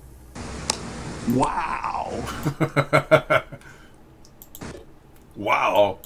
They solved the entire 9/11 in just, yes, wow. In just a few seconds, they decided that Osama bin Laden did it. And, we were led to believe that Osama bin Laden admitted that he did it. He never admitted anything. All he said was he was glad that it happened. That's all he said. The translation was completely improperly done. And consequently, we were misled to think Osama bin Laden had something to do with it. And somehow Afghanistan had something to do with it. Somehow Iraq had something to do with it. None of that happened. The U.S. Navy patent for craft using inertial mass reduction device went active today. Wow. An inertial mass reduction device. This technology may have been used by the amazingly stealth aircraft developed by the U.S. military at Area 52. A craft using an inertial mass reduction device comprises of an inner resonant cavity wall, an outer resonant cavity, and microwave emitters. The electrically charged outer resonant cavity wall and the electrically insulated inner resonant cavity wall form a resonant cavity. The microwave emitters create high-frequency electromagnetic waves throughout the resonant cavity, causing the resonant cavity to vibrate in an accelerated mode and create a local polarized vacuum outside the outer resonant cavity wall. Interesting. It's manufactured by the U.S. government. Really? It may be manufactured and used by the United States government. There are four known fundamental forces that control matter and therefore control energy. The four known forces are strong nuclear forces, weak nuclear forces, electromagnetic force, and gravitational force. In this hierarchy of forces, the electromagnetic force is perfectly positioned to be able to manipulate the other three. Electromagnetic can manipulate gravity. It could definitely manipulate nuclear as well as weak nuclear forces. Interesting. A stationary electric charge gives rise to an electrostatic field, while a moving charge generates both an electric and a magnetic field, hence the electromagnetic field. Additionally, an accelerating charge induces electromagnetic radiation in the form of transverse waves, namely light. Mathematically as well as physically, electromagnetic field intensity can be represented as a product of electrical field strength and magnetic field strength. Electromagnetic fields act as carriers for both energy and momentum, thus interacting with physical entities at the most fundamental level.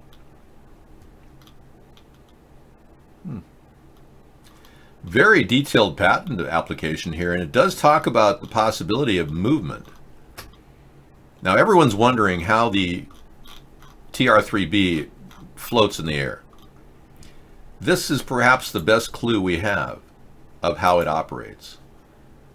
So I am not about to be able to explain any type of ion transfer going on in something that's patented to you. Since I'm not a nuclear physicist and don't have the credentials to talk about this, I can't really expose how they do what they do, but I can show you pictures. And these pictures look pretty legitimate. This technology is definitely possible, and it does appear to be like alien technology. That's why I don't buy the whole alien phenomenon thing the government's talking about. Yeah, I think there's technologies like the TR-3B have been in place for years. Look at these pictures of the TR-3B.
Pretty intense, huh? Something like a floating disc So how would it float? It creates a negative vacuum of negative energy as a buffer to give it lift? How's that possible? Well, the center of it seems to be a hole. Yeah, it seems to have like a ball of light in the middle of it. See that? And the three corners are also triangulating some sort of an electronic energy shift, an ion exchange. Yeah, pretty intense stuff, I got to tell you. In no way has the government ever denied that this exists. There's been an article that was published in the Tacoma Tribune in 2010 that was pulled from the Tribune and shut down in 2 weeks. It was an article by the FBI claiming that this disk does exist, and it has the capacity of flying at 70,000 feet and has video cloaking capability. Yeah. Pretty intense, huh? And this energy exchange in the center is what we're dealing with. It's a way of moving quickly by having an ion exchange between those layers of electromagnetic forces within it. I don't know how the technology could possibly be explained other than an ion exchange. Now, you probably know that there is pretty advanced gyroscopic studies done by the Air Force. Oh, David Icke has been debunked? Okay, good. 2 hours? Okay, excellent. Chris White has debunked David Icke. Well, I'll go through that tonight, and if it gets a little boring, I'll just kind of skip through it. Thank you, Misanthropy. Well, if you take a thing and you have it spinning like a top, and it's handing there, and you spin the top on your hand. Well, there's a force that goes this way. When you're spinning something on a circle, you'll feel it like going this way. That's the force that the gyroscope uses. That's how they stabilize planes. They've got these spinning discs that are stabilizing the plane as they're tapped into the infrastructure of the plane. The center of the plane and the tail wing of the plane is actually controlled with gyroscopic technology. This has been around for, 45, 50 years. Well, ion exchange is a very similar type of technology. So if you have a group of spinning discs, all in an array like this, and all going like that, they're all spinning and heading this way, all caving into the center of that unit. That's in the physical realm. You can imagine what that would be like in the electromagnetic realm, and if those discs were magnetized. And if you can imagine how much force they'd have going this way, they'd actually get lift, technically, theoretically. They'd create, say the ions were going this way. They would actually push the ions that are in the atmosphere over the wings into the base, forming lift, creating a vacuum above it. This is entirely possible. And in our world, levitation may very well become a reality. So we're all kind of wondering, where is this going and how far have they gone with this technology? And it's very possible they've already got this thing mastered. Well, I don't know. You could call those fake videos, but I've seen enough. I've got 3 or 4 loops of TR-3Bs, and they don't look fake. Some of them look legit. Now, car companies like Hyundai are now packaging their new hybrids with solar panels on their roof. Sorry, I forgot to give you a break. Oh, it's okay. Do that. Yeah, I'll go do that now. And Sarah's going to talk about, this story, how Toyota wants to build a solar car that can run forever. It's a cool idea. But Hyundai's new 2020 line of hybrids all have a solar panel on them. Great idea, I think. I mean, why not get extra energy for your battery pack off the sun? Okay. Interesting point. Magnets only work near large masses like planetoids. Magnets interact. They have an L force themselves. When you have 2 magnets together, they interact. Even in space. Doesn't have to be near a planetoid. Any type of iron will draw or repel, depending on the arrangement of the atoms that create the magnetic field. And this is still pretty simple logic that is leading this discussion. There's not a lot of understanding of magnetism. And just like there's not a lot of understanding of gravity. But apparently that patent is that. Look at that. That's pretty cool. What is that? It's a craft using an inertial mass reduction device. And Misanthropy found the patent, I believe. And it looks like the U.S. patent has been created for the TR-3B. Very interesting. If you want to read about that, here it is. And Lifehacker has a flight from Seattle to San Jose for $98. Round trip. Wow. Okay, so those... Yes, but San Jose can send them right back. Yeah. Since it's round trip. Because he said we could put the homeless on the planes. Hyundai offers a forever backup for their hybrid batteries. If you don't sell your Hyundai and you have a hybrid with a battery in it, I believe, ask your salesperson, but I believe they offer a forever guarantee, lifetime warranty. Yeah, it's called. Yeah, so Seattle can send their homeless away on planes cheaper than buses. Good point, Misanthropy. Right. Magnets exert torque on each other through magnetic fields they create. True. Exactly. They can create a false north and south pole using magnets. That's not acceptable here. That's not inappropriate dialogue. If you want to come back and act like a normal person, that'd be great. Okay, I'll be back. Thank you. Oh, houses for under 6,000, True Blue? Let's see where those are.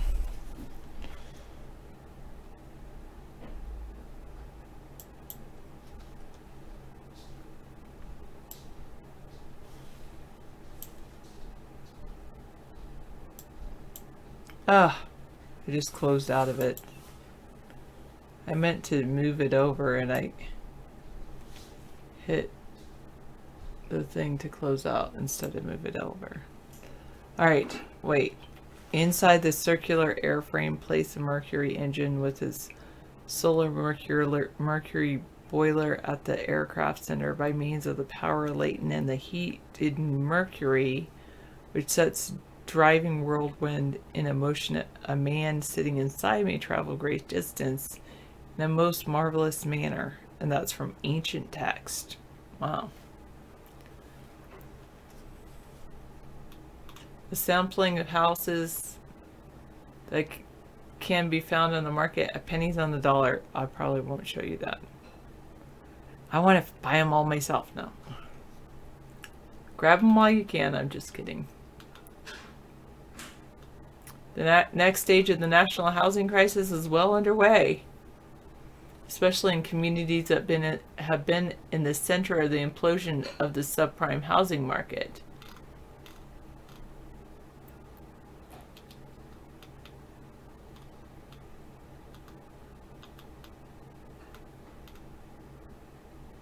From California to New York, there are houses for sale for pennies on the dollar. And in a scattering of hard-hit neighborhoods, some houses are going for a few $1,000s each. These houses present intriguing opportunities to buyers willing to put some care into their rehabilitation. In many cases, they sell quickly. Here's a sample of what we still found on the market or recently sold. Cleveland multifamily for $5,000. 1910 it was in. Detroit bungalow for what, $750? 1925. Wow. The median home price in the vicinity is about $45,000.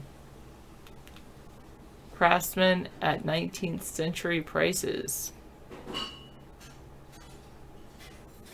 It's listed at $4,900 in Detroit. Pittsburgh, $6,000. Indianapolis bungalow sold for a few $1,000s. Pennsylvania Colonial Revival in contract.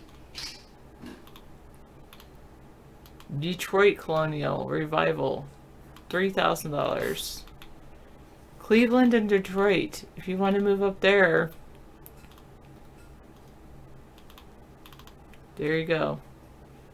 This could be yours for, wow.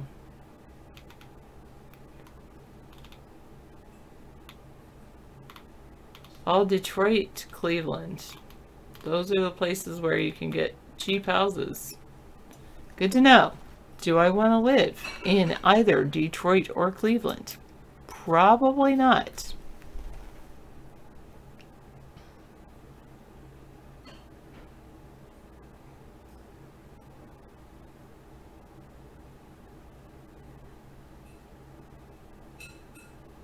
Yes, the cheap houses, you have to buy them, but then you have to be willing to fix them up within a certain amount of time, or then you lose them, basically.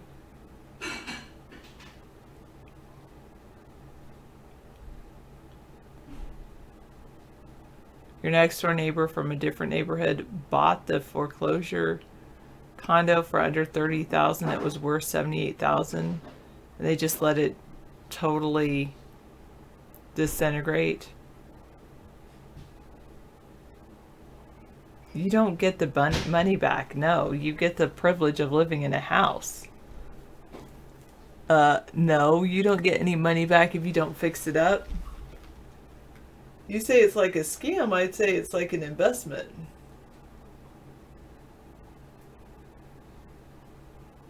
Oh, is that really breaking news, Soul Child, or is that just like normal?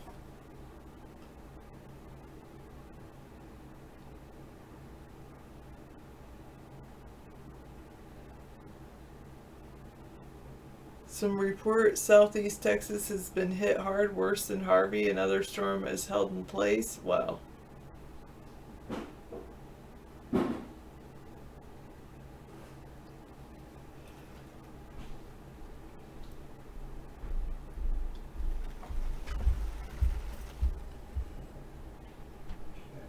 Yeah, that's true. I know. I'm sorry. I do accept it as normalized. Wait. Woof woof. Another treat, huh?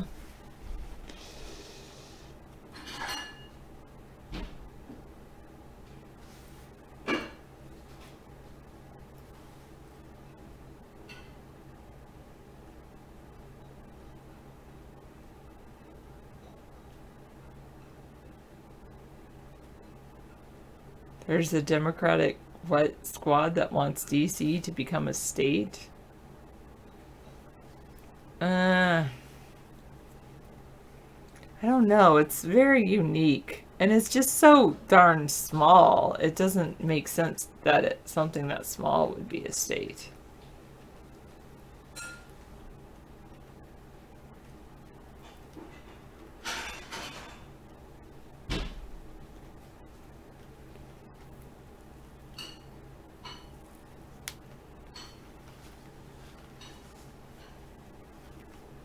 We already watched a video Abby Martin did on DC becoming a state.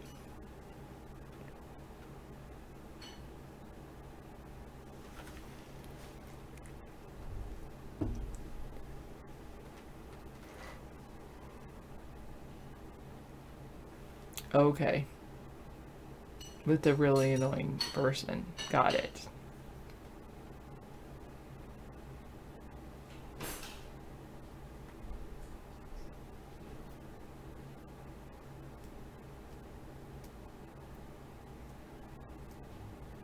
Just move back to Michigan, Rashida. Seriously.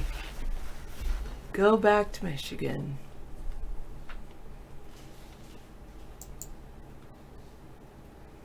Instead of making DC, I will only make DC a state if we give Michigan to Canada.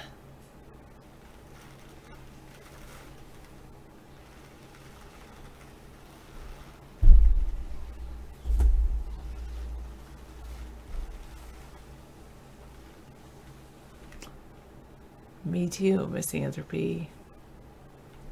Well, I never really met any person from there in person, but only online. And yeah.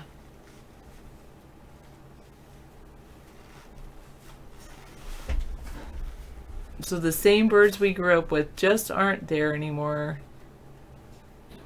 The population of birds at the start of breeding season in the U.S. and Canada has fallen from just over 10 billion to a little more than 7 billion in the last 50 years.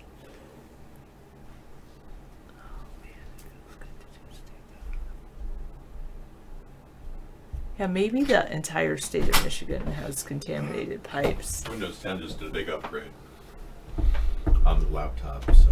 Okay. I let it just do its thing. Sounds good. Thank you.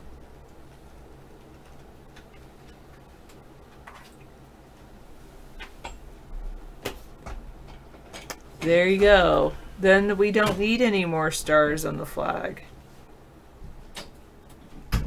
If DC became a state and simultaneously Michigan was no longer a state, we would still only have 50 states.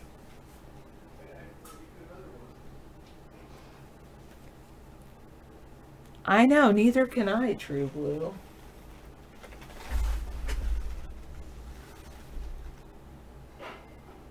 Oh my goodness.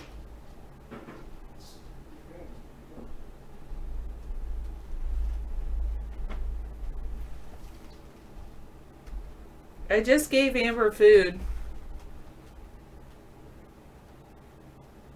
I think he's giving her more food because she whines. And she just like, I'll manipulate you and I'll manipulate you and then you can both feed me. And that would make me happy. I agree. Yeah, I think so. Yep. Even Amber is trying to troll David.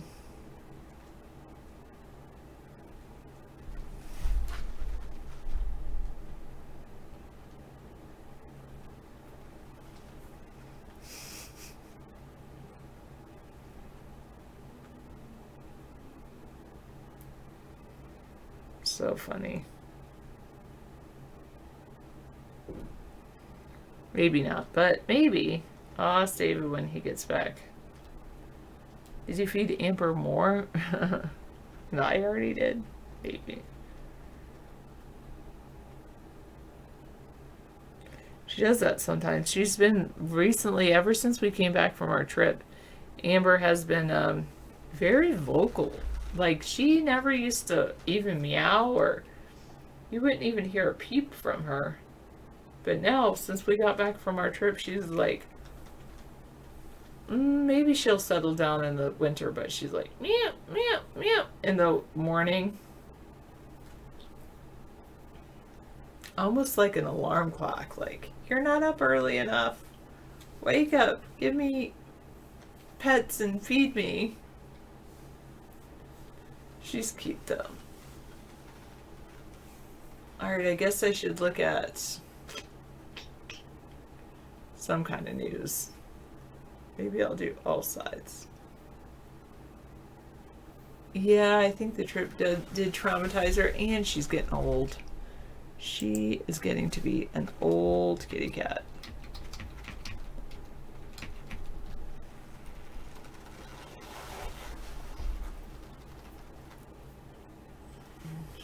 A whistleblower alleges that Trump had inappropriate communications with foreign leaders, according to a government watchdog. He made an inappropriate promise to an unstated foreign leader, according to Inspector General of the Intelligence Community, Michael Atkinson.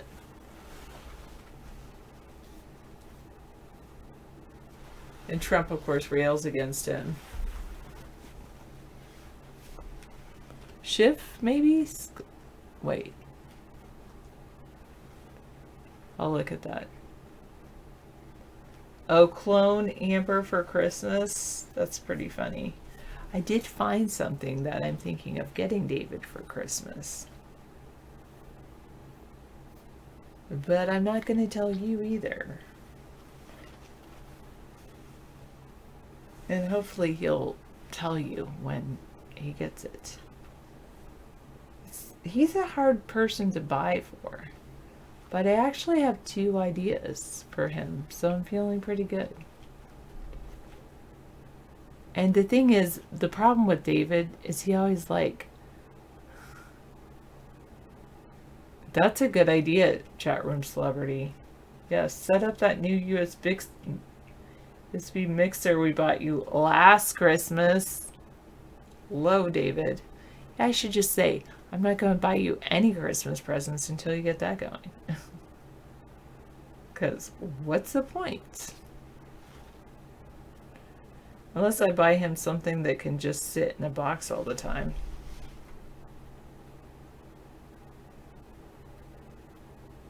I think I have something that he bought me, or I think he bought it for me.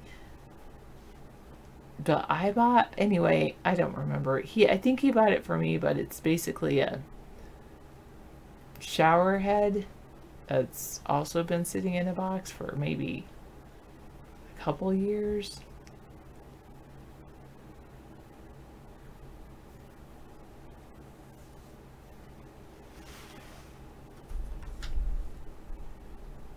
A Stream Deck controller, customizable.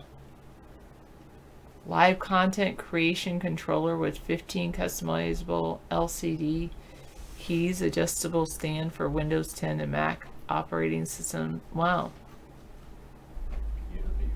That's pretty cool.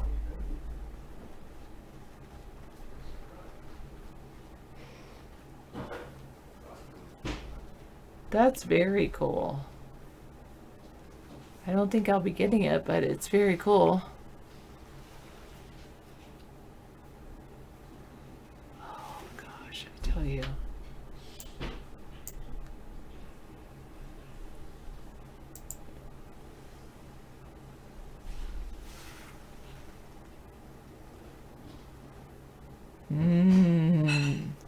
That sounds a little creepy, Final Dream. I don't even know if I want to see what you have seen.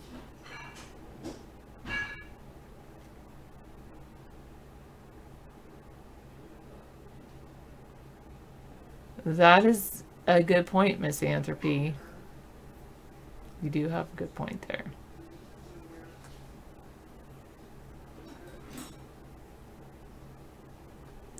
This is what he does. He has no need for anything else. That is a good point.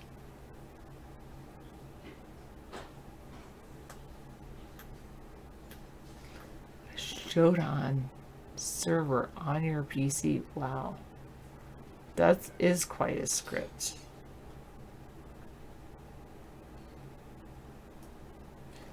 Did I tell you? I think I told you both what the book I've been listening to lately. Yeah, he is smart. It's called The Innovators by Walter Isaacson. I'm really enjoying it. It's basically a history of the internet, I guess. But it's not just the internet. I mean, it goes all the way back to Lord Byron and Ada Lovelace, and then it goes and talks about Atari, and it's pretty cool.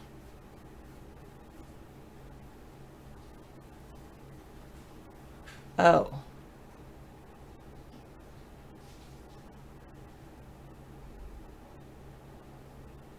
Oh, I was thinking the dark web was not just the Internet of Things. I thought the dark web was like what some people call the deep web. Is it the deep web or the dark web?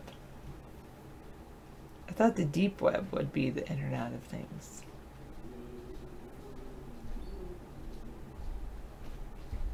Oh.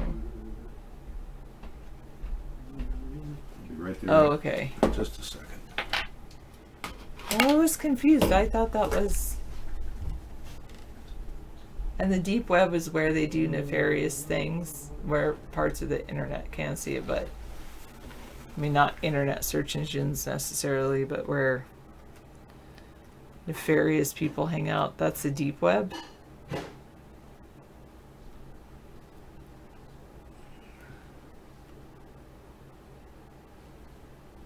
Yes.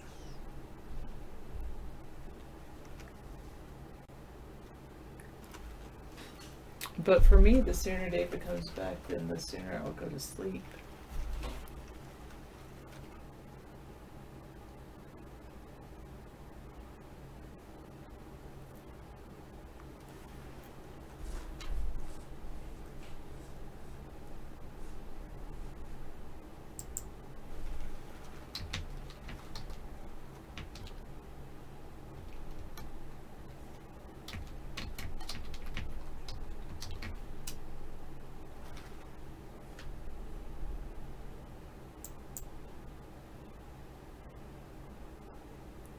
See,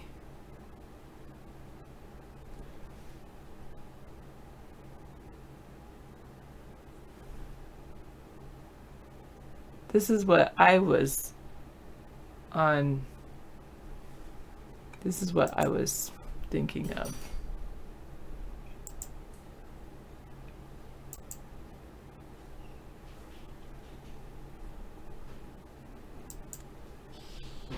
Like the deep web was all the things that the internet doesn't let you see, or the search engines don't really let you see. And then the dark web is like where illegal information and Tor encrypted sites and drug trafficking sites and those things happen. Anyway, that was my understanding of it.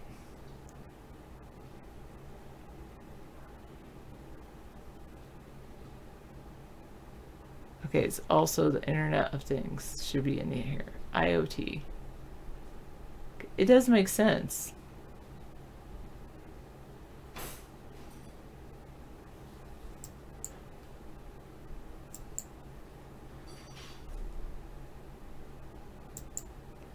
I don't, well, yes, I suppose I could.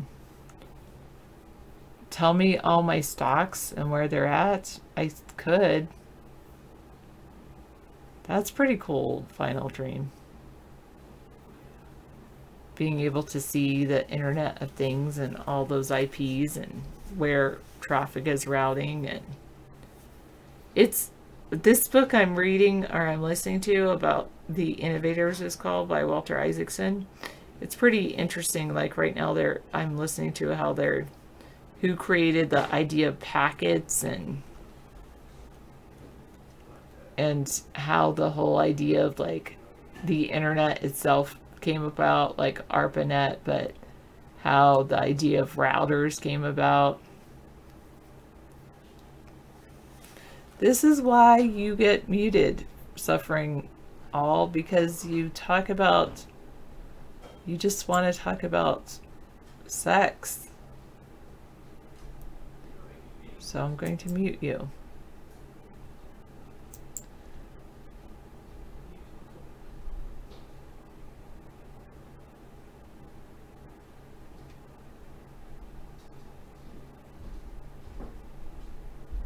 Yeah, she's talking to me, but you fed her, and then she's just saying, I don't think I like that food. And it's like, well, tough Maybe they gave luck. her too much. Maybe I gave her too much CBD. I don't know. Oh, you put CBD in there? I did that earlier. You should check with me. Well, I her did the bowl CBD at was 2:30. completely empty. I know. I usually just give her CBD once a day. Okay. Well, she's had an extra dose, I'll tell you. She seems all like perky, like she's a little kitty.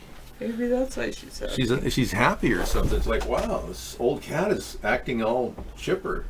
It's little OD'd on the CBD oil. OD on the CBD. She's going, hi, I'm so happy. She's pain-free and happy. I know. She's like going, meow, meow, meow. It's like, good kitty. Yeah, well, all cats get this way at a certain age. Well, thank you very much, So was your outfit a hit today, the leather outfit? It's all right. Did anyone comment about it? I don't know. Oh, one person. Because I was talking to her the other day about how I usually get things at the, the thrift store. Mm-hmm. She's like, "Do you shop at this thrift store?" I was like, "Yeah, I got a couple pairs of leather pants." She's like, "You're competition for me because we're like the same body build." Yeah, really. You're both finding the best deals in town. We found these leather pants for $5 each, I think. Yeah, it's ridiculous. Cool. I mean, they're $200 pants for $5. It's amazing, and they're very durable too. They'll last forever. I know Jim Morrison lived in his leather pants, but he never washed them either.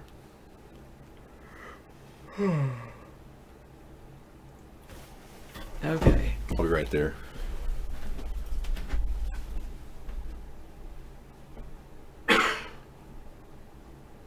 Who's Abby?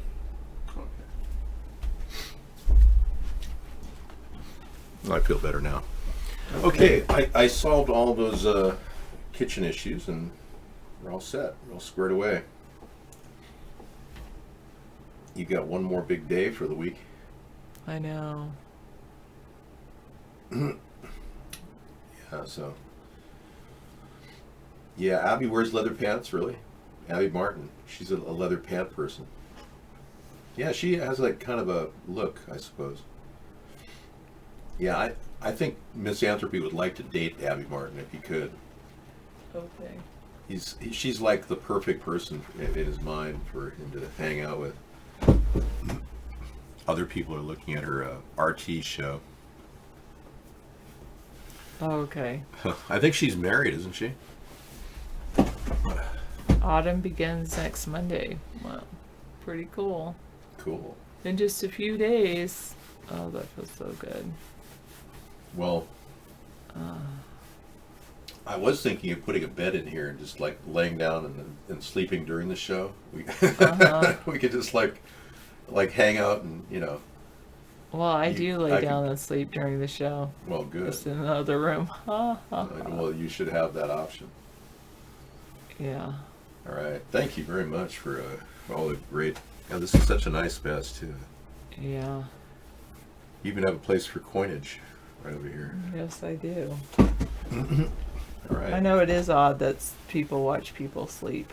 Whatever. Yeah, they do that. There's like a ADSR or yeah. Oh man. Well, good luck, man. You've been crouching down with these kids all day. You probably need a full-on rest. Thank you, Sarah.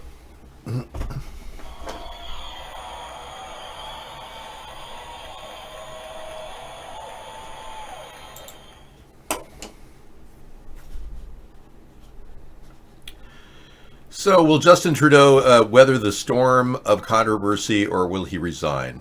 That's the big question. Yeah.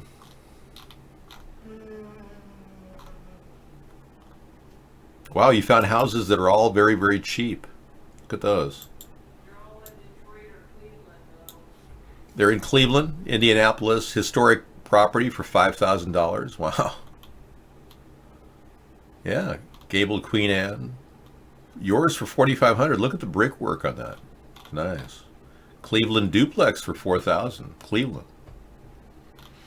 I'm glad I don't live in Cleveland. But you can move there, and there's a place for you to live with a roof over your head in case you need one. David Lynch's entire videography collection is downloadable. I think Epstein does have a Hey sleep everyone, cast. I'm Abby Martin. Yeah, Epstein has a sleep cast at Orgy Island in the dungeon room. Yeah, people are really kind of shocked at the picture we had of the dungeon room. I couldn't believe it. It's like, how can you possibly have photos? And Rachel Chandler uploaded this, the woman that did a lot of his work, Epstein's work. And sure enough, there's a dungeon room right there in the corner of the screen. You can definitely see a kid walking across. I can't tell if They're just blurred images to me, but it doesn't look like anyone's really wearing much. They're all backs are turned and there's nothing exposed, but it just looks very suspicious. Yeah, all these bodies in the corner on the left. Anyway, that was seen in the camera, the surveillance camera that was posted. Footage was posted on Rachel Chandler's website, and she's the Epstein girl that did all the things that Epstein wanted. So you got to wonder if this isn't some sort of a connection. And in fact, is he actually still there? That's the big question. And what exactly happened to the women that were there on the island? And how come their government hasn't put cadaver dogs on that island and started looking? Okay, here she is. Abby Martin, update on the Empire Files shut down from Abby Martin. Let's take a look. In case you didn't hear, a couple months ago we had to shut down Empire Files because U.S. sanctions on Venezuela made it impossible to receive funding through Telesur. You can read our full account about what happened on MediaRoots.org. Now, it's been such an honor to do this show for the past 3 years, and throughout that time your feedback has meant so much, which is why when we heard we couldn't continue, we didn't want to give up without a fight. So a week ago we launched a fundraiser on GoFundMe and Patreon. We're very overwhelmed with the amount of support we've received so far, and I wanted to personally thank each and every one of you for your donations, large and small. You've not only given us the resources to continue production, but the inspiration to keep going.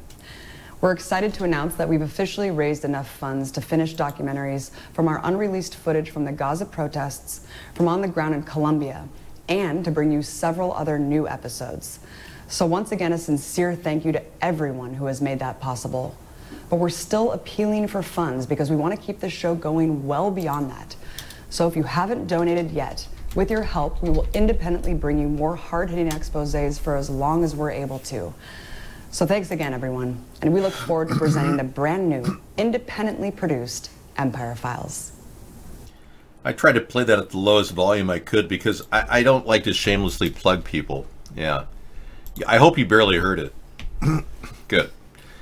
I'm not here to plug Empire Files or Abby Martin to make money on her site. I find it rather a put off. What did Final Dream says? The woman looks like she sucks baby skulls for life essence.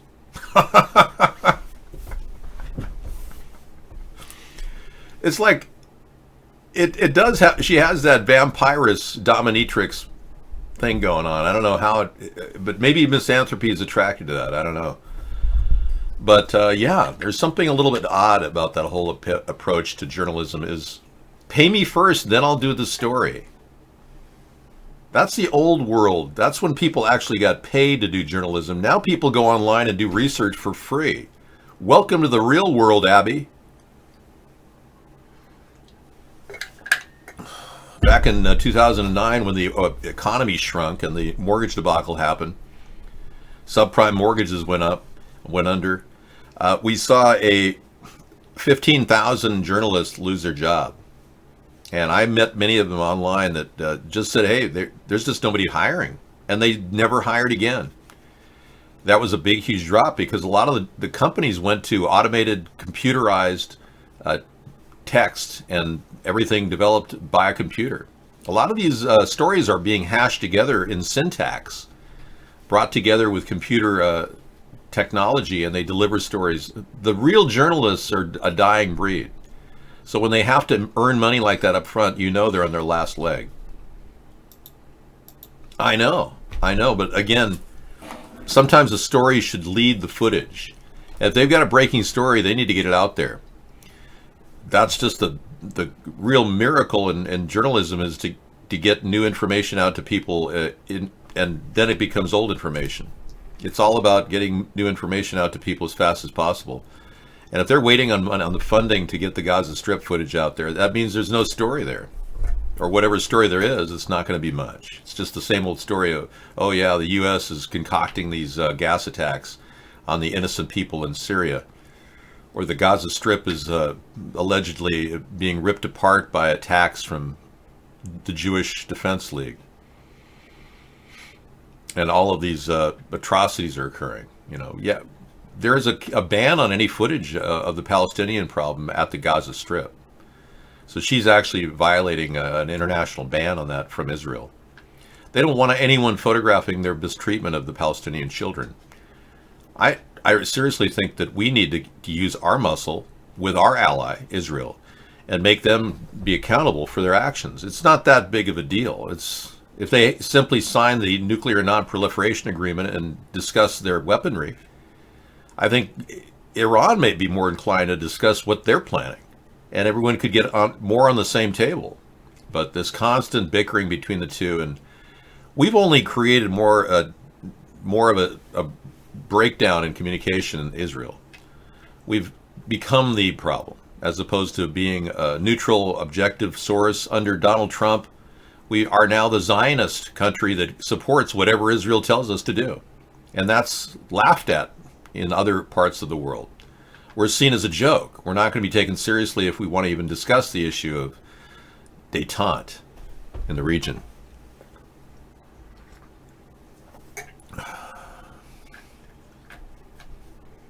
Can we watch the old episode she did on Houston flooding? Yeah, if you want to pull up the link, I'll be glad to play it tonight. Yeah, sure.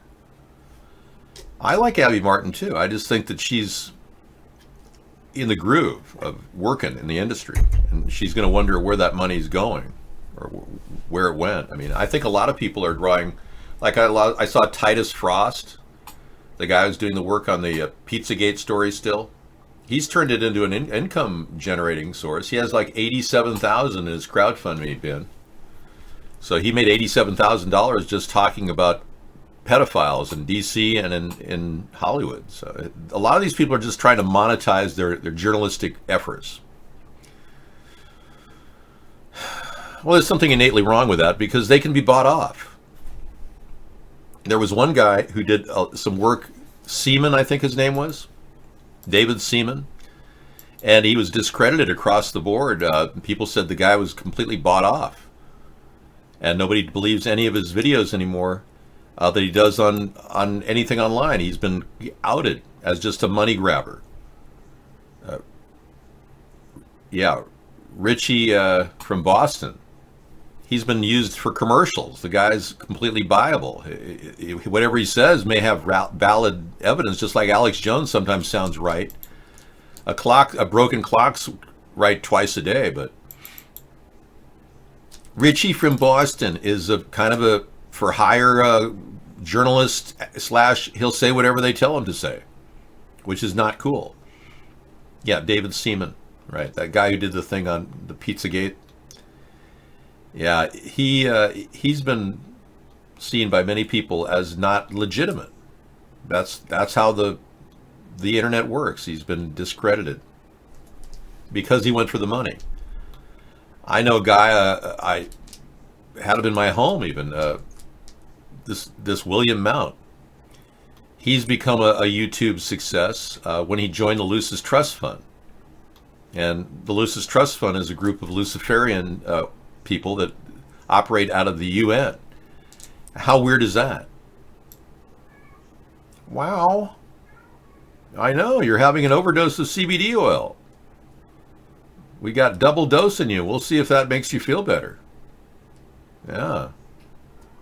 I don't think she's had that much. Yeah, here's David Seaman. This is Titus Frost, spitting truth, causing glitches in the Matrix.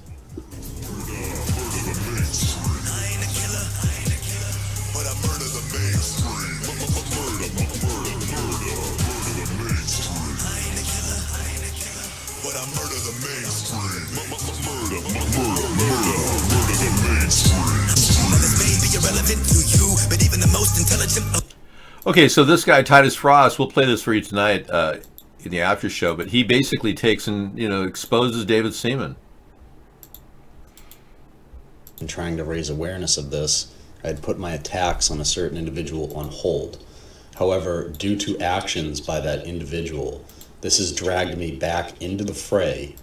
Yeah, that's David Seaman talking about it. Anyway, he's going to kind of basically explain how these people profit from doing this. So this is a for-profit industry on YouTube that people are bought off. They get They get endorsements and they're told to do things and they do them. They're basically owned. I call them AdSense whores, for lack of a better word. I've never made a penny on this. And that's part of the appeal of this show, is because I don't want to take money. I'd rather accomplish something. Now, some people will say, well, David, if you take money, you'll have more money and you could buy your candidacy and all that. But I need a lot more money than just a couple $100,000 to run a campaign. I mean, what's the point? Get bought off so that I could run a campaign to help people? That's not a legitimate person. Anyway, you think I should double dose her from now on? She'll be running around like a kitty cat until she's 45 years old. The real David Seaman. You got one there? Okay, let's take a look.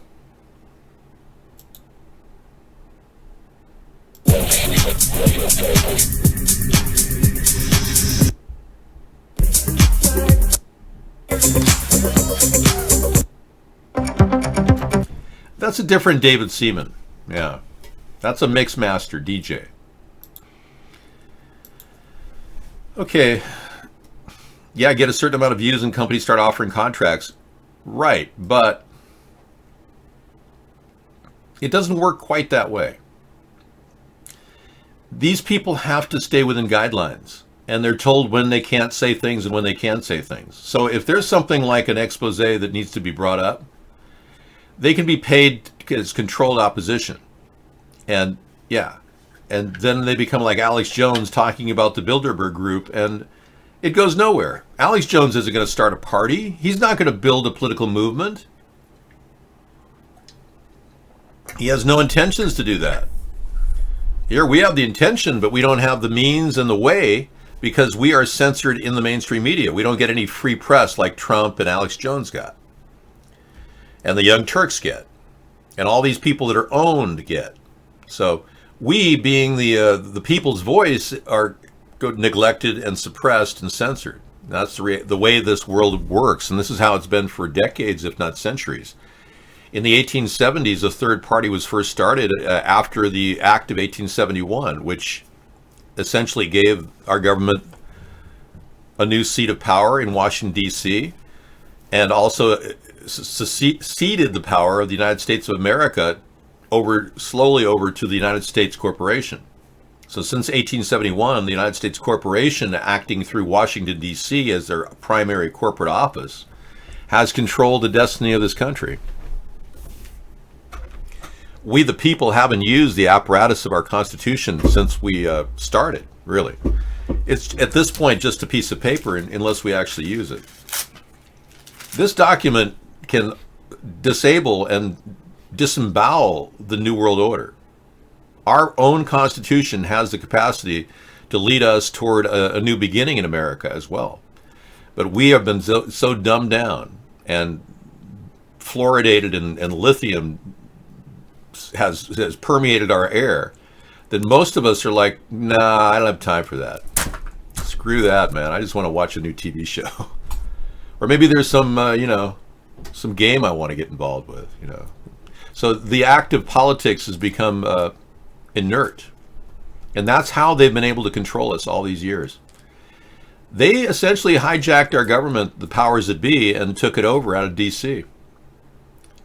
I know that sounds kind of odd, but the United States of America has been bankrupt since FDR put it into bankruptcy March 9th, 1933.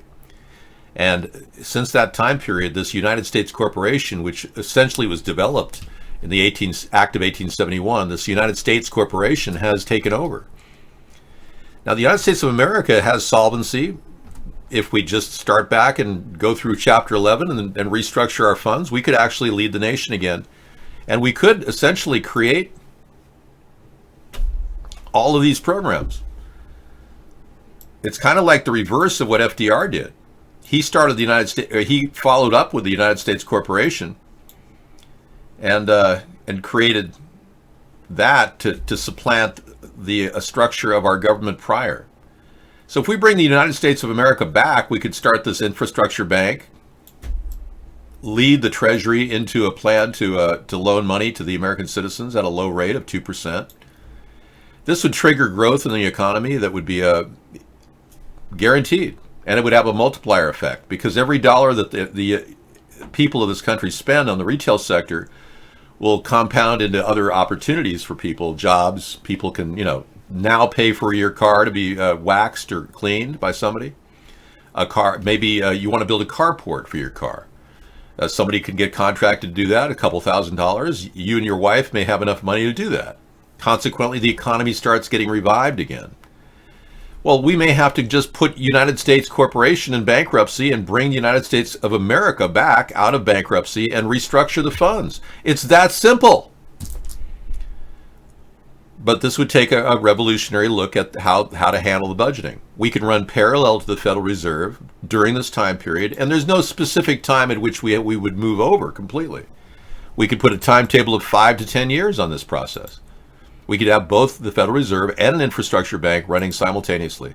We could keep both companies alive, essentially, as we migrate to a different plan. But we're going to be facing the same type of austerity that Brexit is facing right now.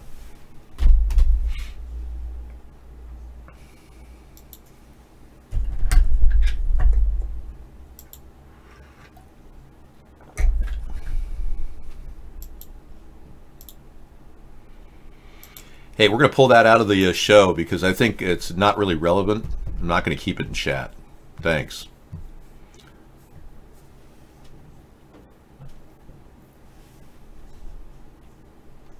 Yeah, according to that document, we could legally remove the current government by force if we had 2/3 of the United States states to sign on to a constitutional convention.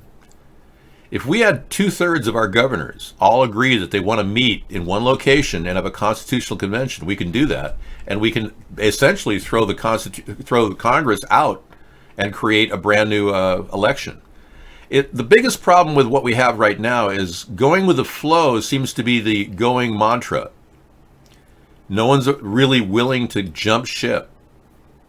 And if we were to impeach Trump, that would be jumping ship. If we were to develop a counter banking plan, that would be jumping ship.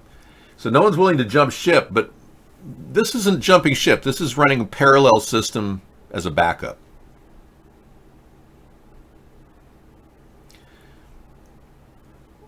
I don't believe we should break down the state model. I have a solution to the state model. The states run themselves better than the federal government can run the states. And if we take on that responsibility at the federal level, it would be a mistake. If this was one federal municipality, that's exactly what the New World Order is striving for. They want us to be a division of the New World Order. That's what they're trying to. So you're moving right into their hands by doing that. By keeping the nation-state model, and endorsing it as our primary goal, as opposed to a global New World Authority, which is the Democrats are pushing for, and ironically the Republicans are by voting for Trump, we're basically becoming used like a pawn in their game. Now, you notice that Trump has been using my wording regarding his contest with Bolton recently.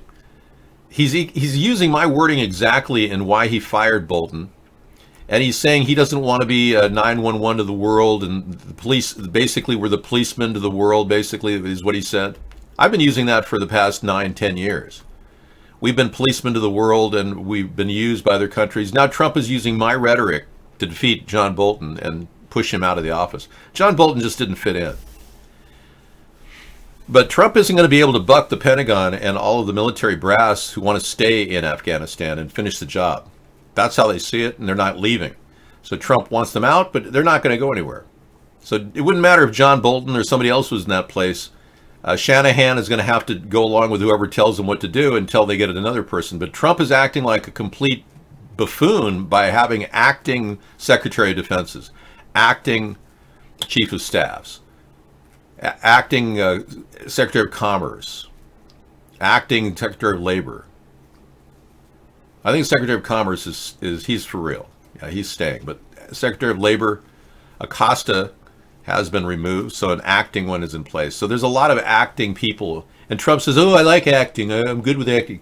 It's obvious that he's got a game of musical chairs because he lies all the time, and they catch him in the lies, and then he fires him.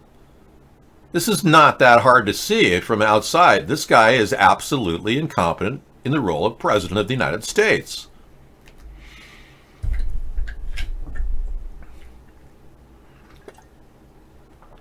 I merely suggested that Alex Jones never started his own party. I didn't suggest to you that you come up with a name for him to use to start his own party. That's not relevant. No. You're just running with the idea tangentially. It's not something he'd ever do. And the fact is, he can't do it. His hands are tied. The reality is they don't want a third party, period. Because they like the division. They like the factionalism. They like the diametric opposition between the forces. They feed on it. It's not something important that we can talk about. When I first started America's Third Party with Sarah in 2008, we were all over the place. We were seen by many, many people, had many impressions, and we still have those impressions, but a group of white supremacists started America's Third Position right after in 2010. And they used the call letters ATP. America's Third Position is a white supremacist organization which completely throws the story even in an even more obtuse direction and labeling us, white supremacists. We're not. That's one of the reasons why Mark pulled the Toss suggestion that you can't use the N-word. Apparently now people are allowed to use the N-word in Mark's chat room. He could easily make the N-word some sort of a word that could be scrubbed from chat.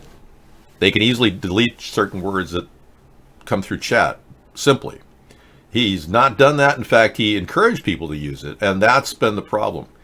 He's trying to paint our show as some sort of a racist show by letting people use the N-word in here. It's a tactic Mark is using. Just like making me VIP, I never ordered these accounts. It's to alienate me from you, the American people who are in the show thinking, well, I can afford a VIP account. I never paid for that. I never asked for that. He just pushed it on me. So he's trying to act like I'm Mr. VIP making big bucks. I don't make a cent doing this. Well, it wouldn't matter. I'm going to leave the site if he tries to put any financial costs or constraints on the show at all.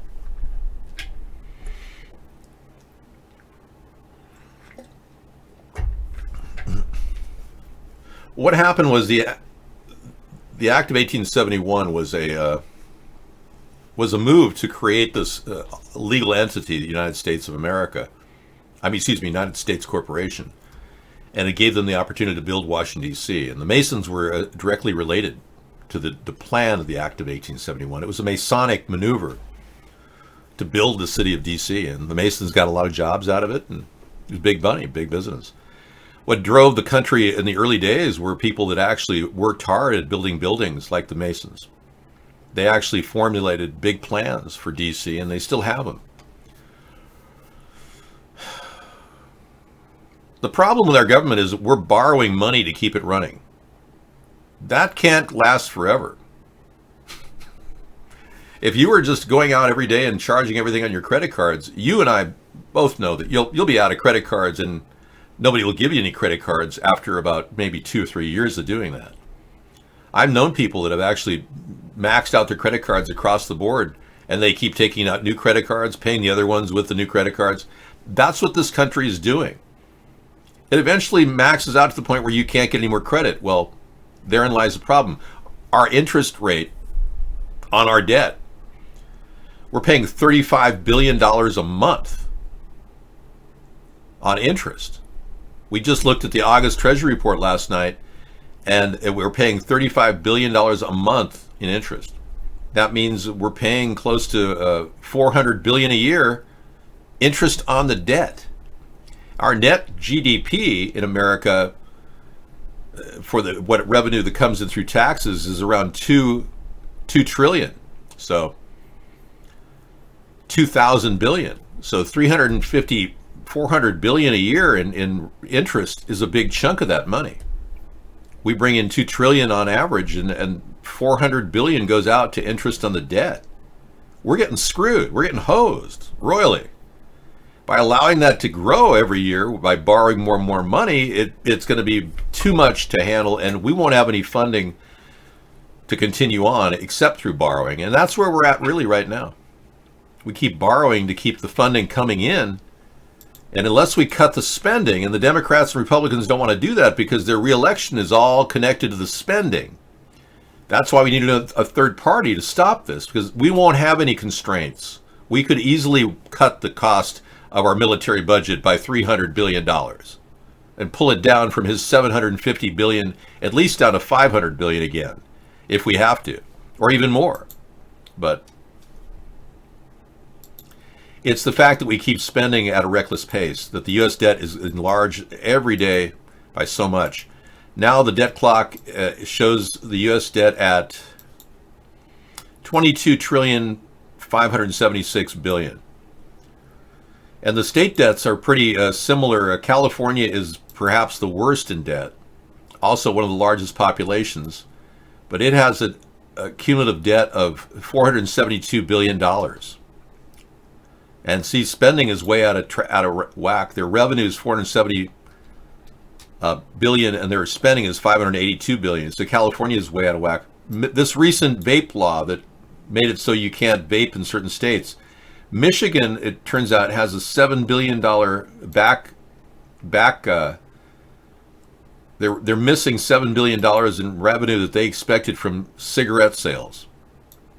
They had a plan to get cigarette money. So their debt is $69 billion in Michigan. $7 billion of that money is cigarette-related missing revenue. So they want people to smoke cigarettes. Vaping they're losing money on vaping. There's no tax set up on vaping.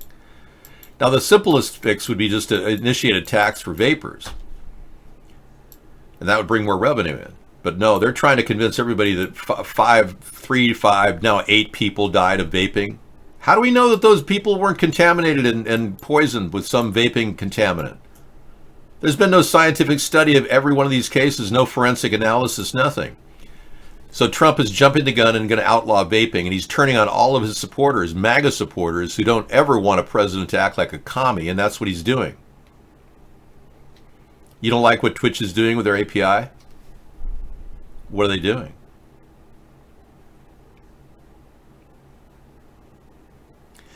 We don't really bear any of the debt. That's the nice thing about this conversation I was having with myself. We're not going to bear much of that debt that they claim everyone in the country is responsible for this $22 trillion.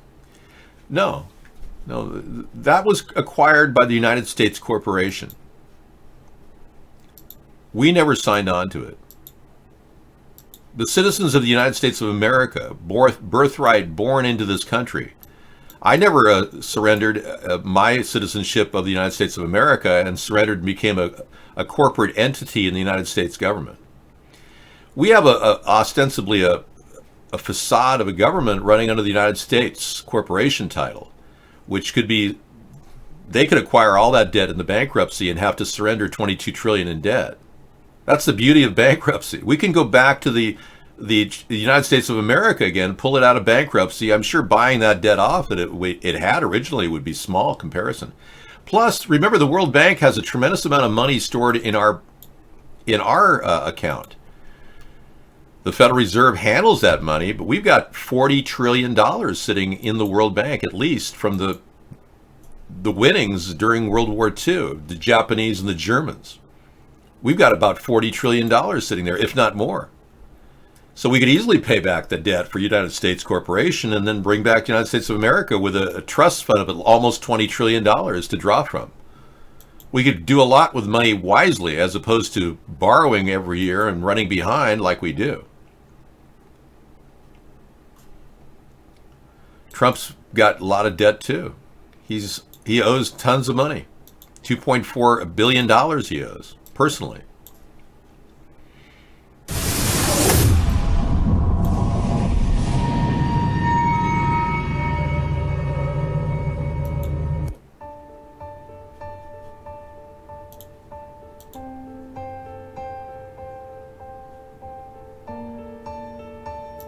Oh my God, he's got money coming out of his pocket. Is this for real? He calls himself the king of debt.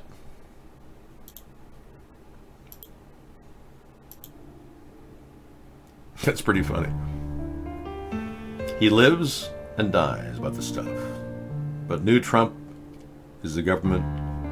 It'd be great if I could actually read this, but it keeps popping up in front of me. Hey, Mr. Trump, could I borrow 20? Hey, Mr. Trump. Yeah, I can't even see the show, but it's in the lineup. Thank you.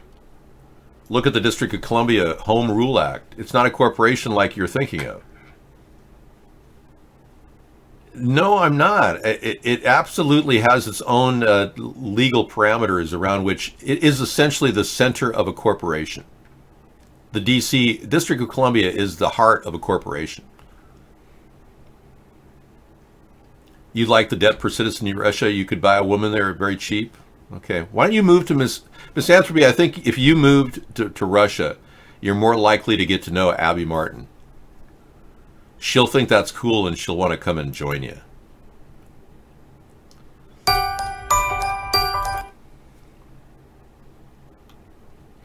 right, I've got that link. Appreciate the tip. I just am not really concerned about the DC problem right now. I'm more concerned about what Jeffrey Epstein's doing in his tunnel down there underneath the. He got out and he's back at the island. We spotted him. It's just a question of, really, is anybody in the government going to bother looking at the island with cadaver dogs and a skip loader? I mean, obviously we need somebody to check that out. I've got just the guy. Here he is. He's a recruit. Yeah, there he is. He's ready for action. He was formerly at the New York PD, but now he's working for the FBI. And he's a full-fledged FBI agent, and he's going to check out the whole thing. And with his intense mind and critical thinking abilities, he'll find the real truth about Epstein. Because his IQ is right above 92. And he can't think worth a crap. He couldn't think his way out of a wet paper bag with wet elbows. Anyway, that's what I'm thinking of the NYPD and the FBI are at this point. They're not going to do any deep research into this. This whole story is dead in the water.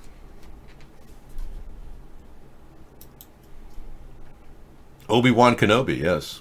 Mountain man arrested for fishing, destroys judge. Case dismissed. I am not the trustee. I remember this. Calf's name that you're operating on.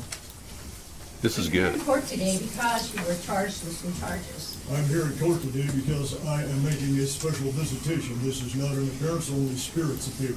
Living men, living persons make special visitation. That's why I'm here, to make sure that you guys don't tander my truthful, proper name. Yep. He's reserving his rights under law. He doesn't have to answer to anything they say under duress. You still live at 28 Flying Eagle in Manhattan? Well, it is a storage unit that I sleep in from time to time. All right. There's no corpus delicti. There's no harm done. He's just a guy who's fishing and didn't have his permit. This is good. I'll play that tonight. It's a good example of a person using constitutional law against these airhead bureaucratic administrators that are operating under the impression that they're justices of the peace. And many of them know full well they have only limitations on what they can and can't do.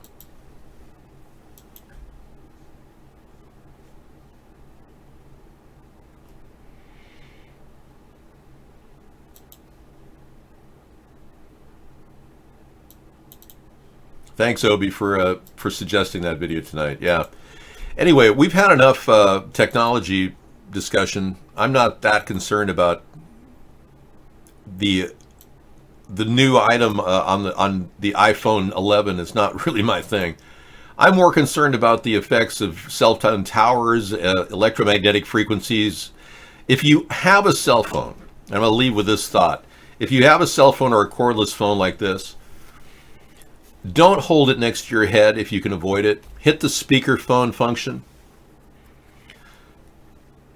Talk to people at a distance, because what you're getting is field radiation from these devices that are transponding to their home unit, and they will affect your mind. In fact, the director of the World Health Organization has openly said that cell phones contribute to brain cancer.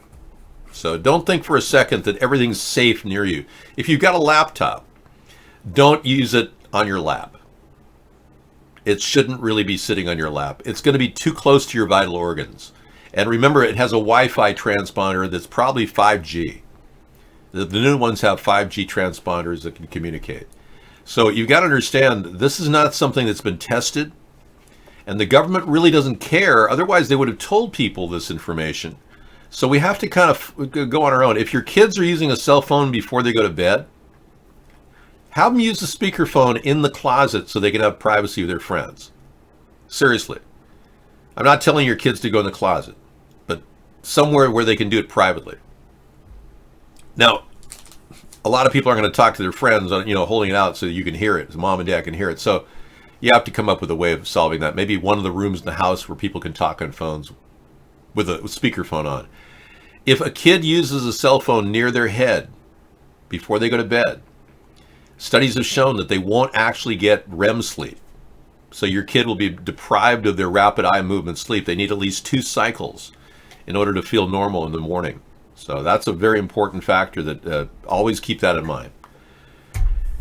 We just lost Valerie Harper to brain cancer after 5 years. She finally died last week. Valerie Harper of Rhoda fame. Beau Biden, Joe Biden's son, died of brain cancer. He was probably a guy who used cell phones all the time. A lot of people are beginning to wonder about their overuse of the cell phone. So if you use them at arm's length, you're much better off. That's my tip for technology today. In the meantime, we'll be bringing you movies into the evening. Thank you for coming in tonight. We can only fit so much into the show, and I think we've fit enough today.